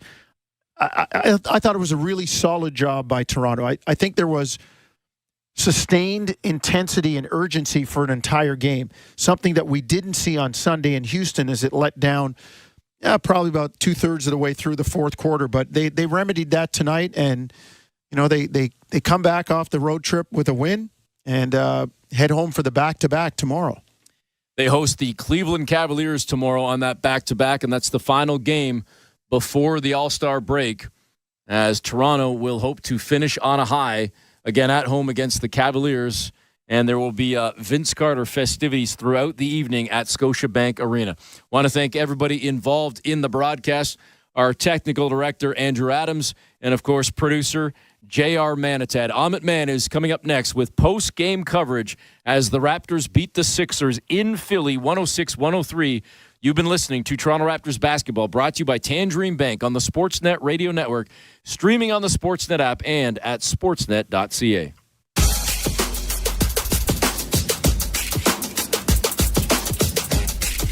Hello. Thank you, Eric. Thank you, Paul. Welcome to the post-game show. Appreciate you stopping by as the Raptors celebrating a victory.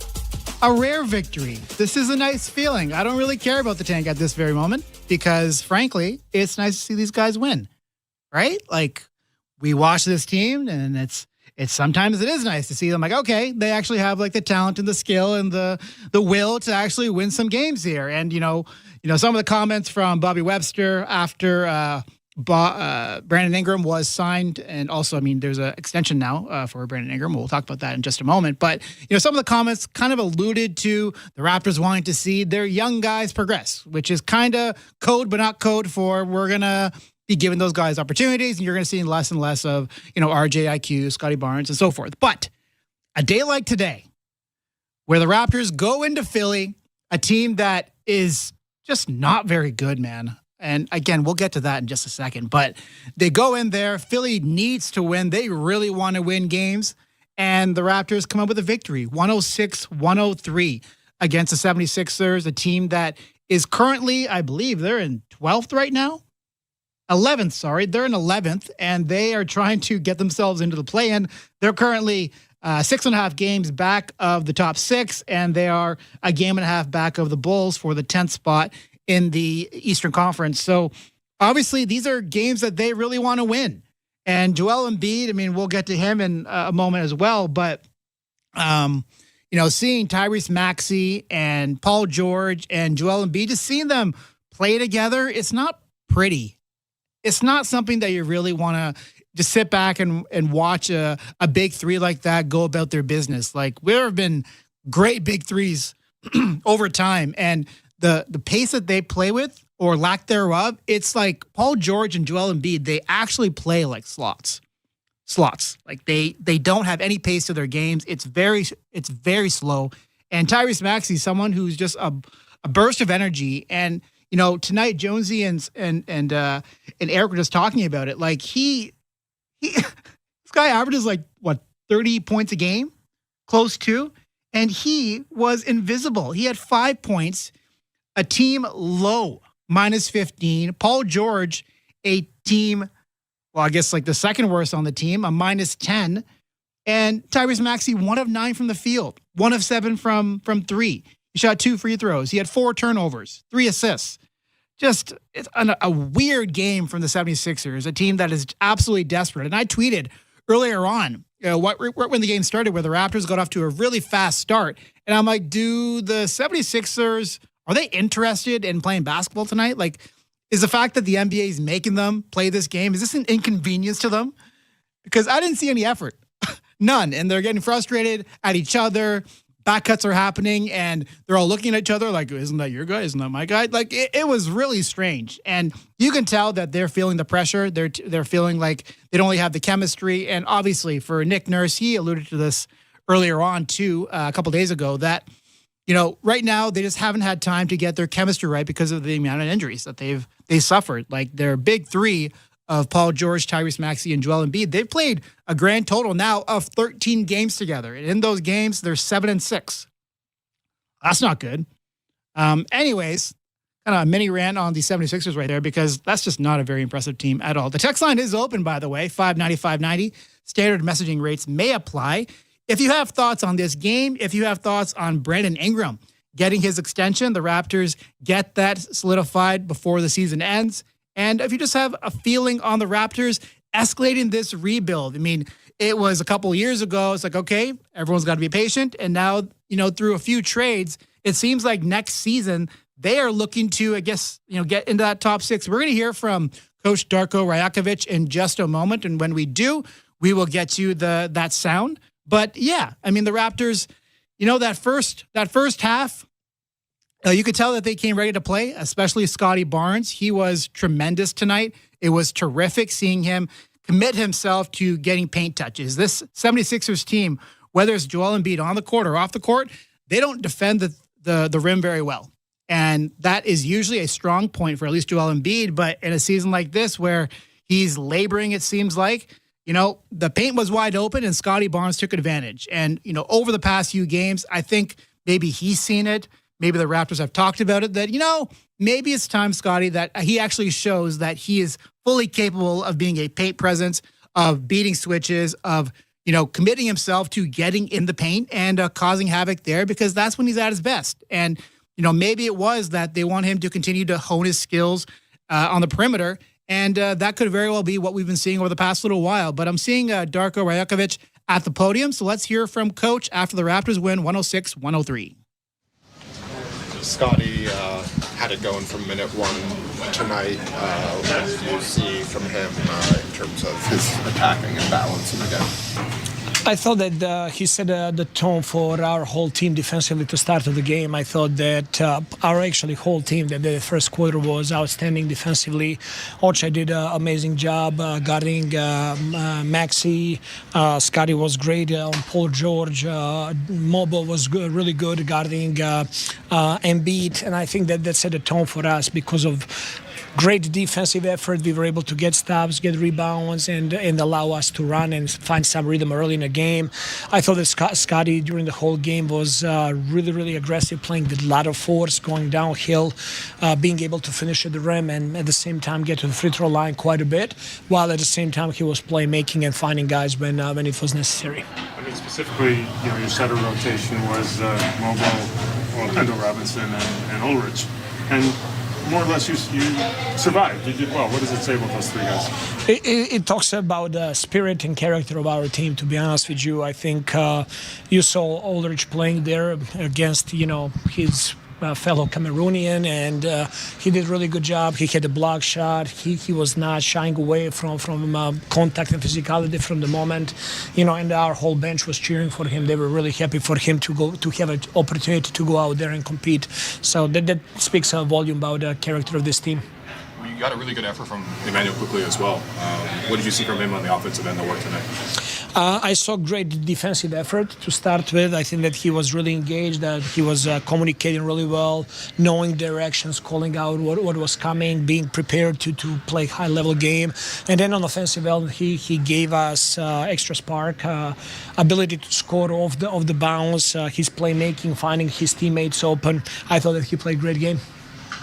Hey, just your group, I think you had like 95 minutes to your rookies today, all 5 number 6 of them. Like, what does it say that you can give that many minutes to that group and win a basketball game? It says a lot of things, first of all, about our front office. Being able in the draft to find all of those guys. They're high character people, hardworking kids, really improving from game to game. Then speaks a volume about our assistant coaches who are working every single day with them, putting and pouring into them everything. And you see their development as the season is progressing. Those guys are progressing. So kudos to front office and assistant coaches and players. Is Ulrich somebody you want to get, sort of bring in and out of the rotation just to get a few peaks at for the rest of the year? I think he's going to be in and out. I think he has very good rhythm with 905, but I think there is also going to be great opportunities to be on the court with us and play more consistent minutes with us as well. Darko, before the game we talked about Scotty's three-point shooting, but working on his ability to drive to the rim as well. What did you see from that? And also, is there more that you want to develop out of him in terms of the aggression going to the basket like you talked about? I think that this was a great example what Scotty is capable to do when he plays with a lot of force and going to the rim. And he was really good of finding an angle, playing with force, that first step, going around defense, and then playmaking from there. When they were putting like two people on him, he was able to make extra passes. When he got an angle to finish at the rim, he did a great job. I think he needs to continue with this type of force and play with this type of force more. And there's that play towards the end of the game where I think he called up Ochai to come with the screen, and two guys went to Scotty, and he immediately found Ochai, and he slipped to the basket for the layup. What does that say about his ability to read and bend the defense when he starts to drive and command that much attention that he gets double like that? And we all know how good of a passer he is and how willing of a passer he is. He's just trying to read the game and to play the right way, and when those opportunities are there to trust his teammates, he's doing it. Thank you. Thanks, Coach. Thank you. All right, there's Coach Darko Rajakovic after the Raptors win 106-103. Let's look at how the fourth quarter kind of ended up the way it did, because the Raptors, there are a few plays of note from both sides, some good, some bad, and I think it's important that we look at how we arrived at 106-103 in a game that was could have gone a few different ways, and the Raptors, through execution, defense, and also some Philadelphia mistakes, how did they pull it off? Well, Tyrese Maxey, I mean, I mentioned it before Darko spoke there, that he just had a very quiet game, was not involved in the offense, but he did hit a catch-and-shoot three to make it 103-103. And after that, Ochai Agbaji, and you heard Darko just talk about it, Scotty, he draws two, and Ochai, he gets a layup out of it, and Joel Embiid, like, he's standing right by him, and he doesn't contest, he does nothing. And, like, a couple years ago, last season, whatever, Joel Embiid would have smacked that to the fifth row, but he did not do that there. And this is, again, it's just like looking at, what version of Joel Embiid are we actually seeing here? But that happens in the Raptors, it's 105-103. And that's just it's a great execution, great pass by Scotty. He was so patient, so forceful, as Darko said, throughout the game. He did not relent. He really wanted to get to the basket. And it was tremendous seeing that. I just mentioned that I was curious, was him shooting like 7-8 threes and working on his pull-up threes and working on his catch-and-shoot threes, was that by design in a season that the Raptors have already said, winning isn't exactly the priority? But Darko just said it, like, he wants to see Scotty continue to play with this kind of force, and this is the expectation now. Like, I want to see this every single game because he's completely capable of doing, maybe not numbers like this, as like it was a terrific game for him, a career high in free throws attempted, but he should be living in the paint, right? And his pull-up twos, like, you saw that shot that he hit against Joel Embiid. Love that stuff. That is like mano a mano. Let's dance right now. Johnny Cage style, Mortal Kombat. Shout out that movie. I absolutely loved it. And he goes at Joel Embiid and drives right at him, and he pulls up. And obviously, Joel just doesn't have the extension, the verticality right now, and he can't reach Scotty where he is, at where he is at, in the sky essentially. And he hit that shot. He had a few of those kind of pull-up twos in and around the paint, 10 feet, 12 feet. And those are shots that he's been working on, and he's been hitting it throughout the season more efficiently as time has gone on. He's been a little bit less efficient over the past few weeks, but this game tonight, that was exciting to see Scotty do that. But then after that, Ochai gets that layup, and Joel Embiid, he misses a makeable shot after not contesting Ochai's shot. On the other end, he misses a very makeable shot from around the elbow, and that happens, and so be it. And then later on, Paul George, they run a blob for a play for him, which is a baseline out of bounds, and he gets a corner three out of it, and he misses that. And then after that one, the Raptors, they're not able to score either on their side of things. And then Tyrese Maxey draws two on a drive, and Grady and Scotty both go to Maxey, and then he kicks it out to Joel Embiid. And Joel had all the time in the world. He could have done whatever he wanted to in that 2-second range. He could have shot it, he could have drove, and he just stood there. And I think this very moment, it completely encapsulates this 76ers season. You have potential to make something great happen on the offensive end. You have a chance to do something really cool, hit a game-winning shot in front of your home fans who are just dying for this 76ers team. Now that the Eagles have won their Super Bowl, now the attention does go to the 76ers. You have a chance to ignite the team and let them know that, hey, we are here. We're going to start making our pursuit towards the playoffs. And what does he do? He drives towards the basket, loses it for some reason, and then Grady Dick goes down the court and he gets fouled. He makes one free throw, and the Raptors end up winning 106-103. Tyrese Maxey did get a decent look from three right at the end, but he wasn't able to convert it. But then the game ends just like that. And again, like the 76ers team,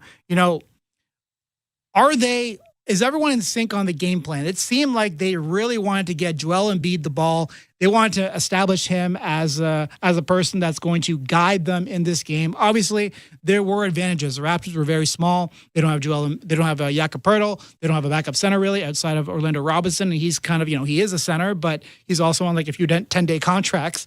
Well, I guess he's a 2A now. But Joel, he shoots 8 of 19. The ball was in his hands a lot. 10 of 13 from the free throw line. He does have 27 and 12, but Tyrese Maxey being 1 of 9, that just doesn't sit well with me. And it shouldn't sit well with Nick Nurse either, because he's way too talented to not be, a bigger part of their offense in a game that they absolutely needed. That's really strange. And Paul George, it seems like he's just kind of playing a little bit sleepy these days. Like he's playing off of other players. And, he'll go through a stretch where he hits like, eight shots, four shots in a row. And he's capable of doing that.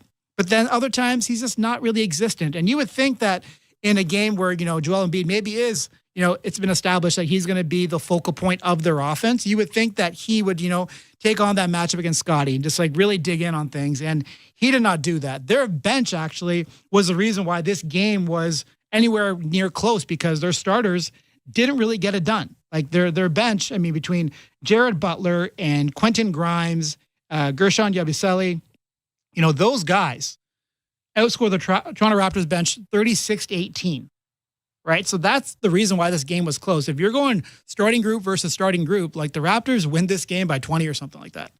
I really feel for the 76ers right now and their fan base, because now that the Eagles have won the Super Bowl and now the attention is going towards this 76ers team that had high expectations coming into it, you're just like, is this all we are? Like, you're losing to the Toronto Raptors who, they want to win games, but they're also okay with not kind of winning games as things stand here. And it's just really surprising that the 76ers came out with that kind of effort, and it took their bench to keep this game close.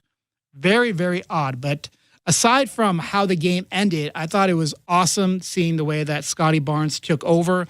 I love seeing the... Kansas faces Colorado. Kansas on Sirius XM and Internet Channels 83. Colorado on XM 381, Internet 971. 9 p.m. Michigan State faces Indiana. Michigan State on Sirius XM and Internet Channels 85. Indiana on XM 384, Internet 974. 9 p.m. SMU takes on Pitt. SMU on Sirius 119, XM 193, and Internet 955. Pitt on XM 382, Internet 972. 9 p.m., Texas A&M faces Georgia. Texas A&M on Sirius XM and Internet Channels 84. Georgia on XM 380, Internet 970. 9 p.m., Texas takes on Alabama. Texas on XM 391, Internet 981. Alabama on Sirius XM and Internet Channels 81. National feed on XM 392, Internet 982. 9 p.m. USC faces Penn State. USC on XM 386, Internet 976. Penn State on XM 385, Internet 975. 10 p.m. UNLV faces Air Force. UNLV on XM 388, Internet 978. Air Force on XM 387, Internet 977. 11 p.m. Oregon faces Northwestern. Oregon on Sirius XM and Internet Channels 85. Northwestern on XM 389, Internet 979. 11 p.m. Utah State faces Colorado State. Utah State on XM 391, Internet 981. Colorado State on XM 390, Internet 980. In NCAA College Women's Basketball at 8 p.m., Baylor faces West Virginia. Baylor feed on Internet 983. West Virginia on Sirius 162, XM 198, and Internet 952. Hear it all on demand. Your favorite shows, your favorite games. Don't miss a second of your favorite SiriusXM programming on demand with the SiriusXM app. Download it now for free. I'm Mick Kern with It Happened in Baseball, August 31st, 1990. It's part of baseball lore, playing catch with your father in the backyard. The Griffey family took that a few steps further. Ken Griffey had enjoyed a solid career as an outfielder on the Big Red Machine and later saw time with the Yankees, Braves, and Mariners. It was during that final stop in Seattle that Dad got to play ball with his son, Ken Griffey Jr., selected first overall in the 1987 amateur draft by the Mariners. Baseball history was made at the Kingdome in Seattle on that final day in August when father and son took to the field together, the first time that ever occurred in Major League Baseball. Griffey Sr. had been released by the Cincinnati Reds only 2 days earlier, and the Mariners jumped at the chance to bring him west. The father and son duo had an immediate impact on the game, both banging out hits in the first inning as Seattle went on to defeat the Kansas City Royals 5-2. Senior began the game in left field, went 1 for 4 with a walk and a run scored. Junior, then in his second season in the big leagues, patrolled center field, going 1 for 4 with a run scored. Most notable was a game only 2 weeks later when first father, then son, hit home runs off Kirk McCaskill of the California Angels. For the rest of that season and the first part of the next campaign, father and son got into 51 games together before the elder Griffey hung up the cleats in June of 1991. Ken Griffey Jr. later said playing in the big leagues with his father was the biggest thing that ever happened to him outside of the birth of his kids. For It Happened in Baseball, I'm Mick Kern. The PGA Tour comes to life on SiriusXM. It's your destination for everything on the tour. Hear live hole-by-hole coverage and expert analysis. PGA Tour Radio, SiriusXM 92. I'm Frank Trachtenberg with your SiriusXM sports schedule for Tuesday, February the 11th. All times are Eastern, and please remember, all games, times, and channels are subject to change. Check SiriusXM.com for the latest updates. In the NBA, 7 p.m., Philadelphia 76ers take on the Toronto Raptors. 76ers on Sirius XM channels 167 Internet 902, Raptors on Internet 907. 7:30 p.m., Indiana Pacers face the New York Knicks. Pacers on Sirius XM channels 86 Internet 891, Knicks on Internet 899. 8 p.m., Chicago Bulls face the Detroit Pistons. Bulls on Sirius 137 XM 212 and Internet 884, Pistons on Internet 888. 10 p.m., Phoenix Suns face the Memphis Grizzlies. Suns on Sirius XM channels 86 Internet 903, Grizzlies on Internet 894. In Champions League, 3 p.m., Manchester City faces Real Madrid on Sirius XM and Internet channels 157. In NCAA College Men's Basketball, 7 p.m., Cincinnati takes on Utah. Cincinnati on XM 383 Internet 973, Utah on XM 382 Internet 972. 7 p.m., Kentucky takes on Tennessee. Kentucky feed on Sirius XM and Internet channels 81, Tennessee on Sirius 160 XM 192 and Internet 962. 7 p.m., Miami faces Syracuse with the Miami feed on Sirius 119 XM 193 and Internet 955, Syracuse on XM 384 Internet 974. 7 p.m., Michigan faces Purdue with the Michigan feed on XM 385 Internet 975, Purdue on Sirius XM and Internet channels 85. 7 p.m., Mississippi State takes on Florida. Mississippi State feed on Sirius XM and Internet channels 84. Florida on Sirius 139 XM 191 and Internet 961.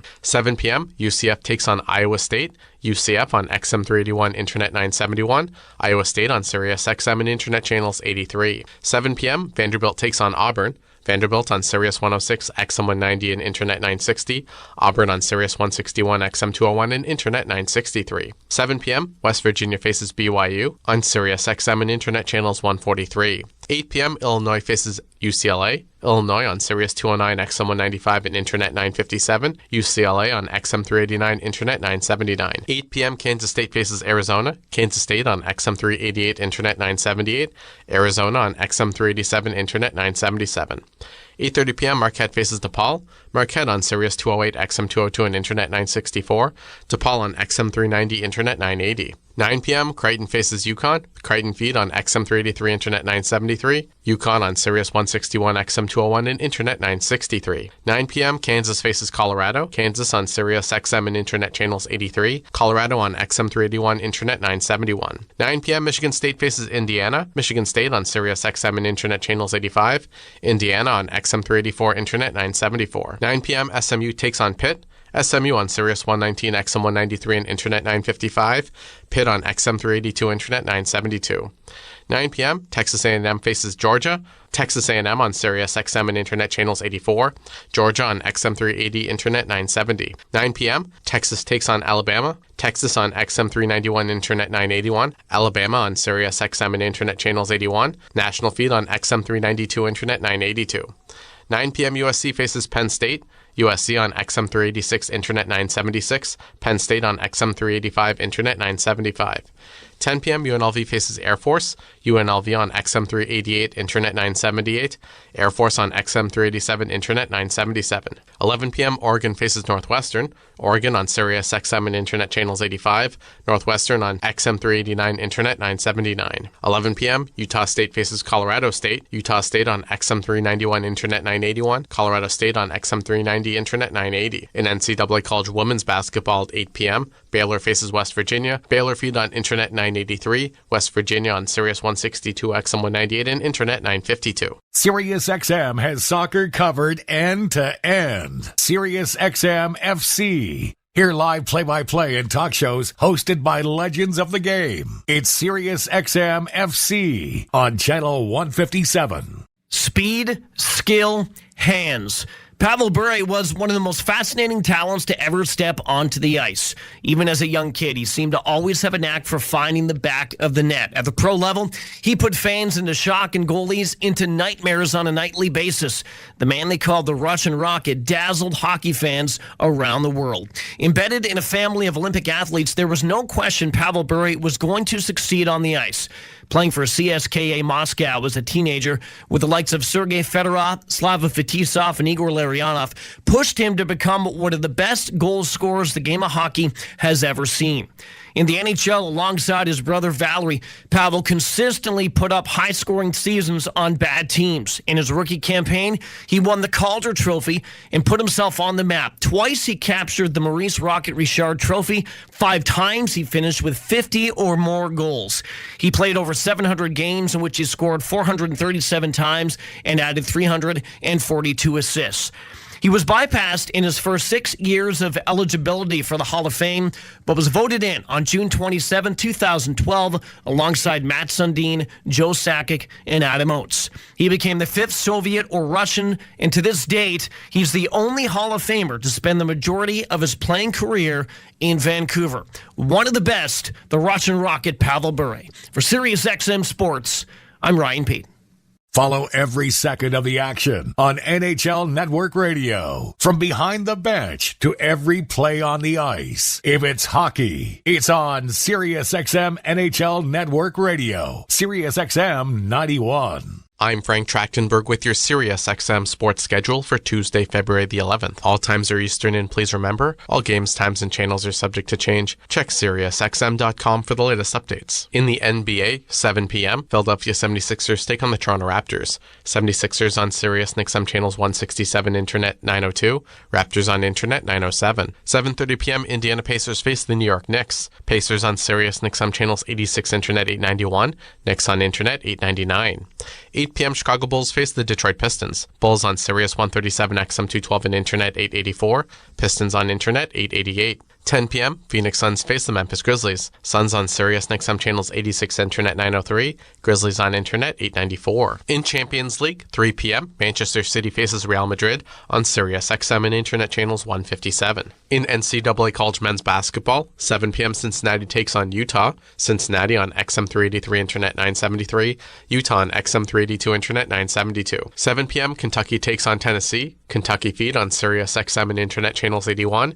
Tennessee on Sirius 160, XM 192, and Internet 962. 7 p.m. Miami faces Syracuse with the Miami Feed on Sirius 119, XM 193, and Internet 955. Syracuse on XM 384, Internet 974. 7 p.m. Michigan faces Purdue with the Michigan Feed on XM 385, Internet 975. Purdue on Sirius XM and Internet channels 85. 7 p.m., Mississippi State takes on Florida. Mississippi State Feed on Sirius XM and Internet channels 84. Florida on Sirius 139, XM 191, and Internet 961. 7 p.m., UCF takes on Iowa State. UCF on XM 381, Internet 971. Iowa State on Sirius XM and Internet channels 83. 7 p.m., Vanderbilt takes on Auburn. Vanderbilt on Sirius 106, XM 190, and Internet 960. Auburn on Sirius 161, XM 201, and Internet 963. 7 p.m., West Virginia faces BYU on Sirius XM and Internet channels 143. 8 p.m., Illinois faces UCLA. Illinois on Sirius 209, XM 195, and Internet 957. UCLA on XM 389, Internet 979. 8 p.m., Kansas State faces Arizona. Kansas State on XM 388, Internet 978. Arizona on XM 387, Internet 977. 8:30 p.m., Marquette faces DePaul. Marquette on Sirius 208, XM 202, and Internet 964. DePaul on XM 390, Internet 980. 9 p.m., Creighton faces UConn. Creighton Feed on XM 383, Internet 973. UConn on Sirius 161, XM 201, and Internet 963. 9 p.m., Kansas faces Colorado. Kansas on Sirius XM and Internet channels 83. Colorado on XM 381, Internet 971. 9 p.m., Michigan State faces Indiana. Michigan State on Sirius XM and Internet channels 85. Indiana on XM 384, Internet 974. 9 p.m., SMU takes on Pitt. SMU on Sirius 119, XM 193, and Internet 955. Pitt on XM 382, Internet 972. 9 p.m., Texas A&M faces Georgia. Texas A&M on Sirius XM and Internet channels 84. Georgia on XM 380, Internet 970. 9 p.m., Texas takes on Alabama. Texas on XM 391, Internet 981. Alabama on Sirius XM and Internet channels 81. National Feed on XM 392, Internet 982. 9 p.m., USC faces Penn State. USC on XM 386, Internet 976. Penn State on XM 385, Internet 975.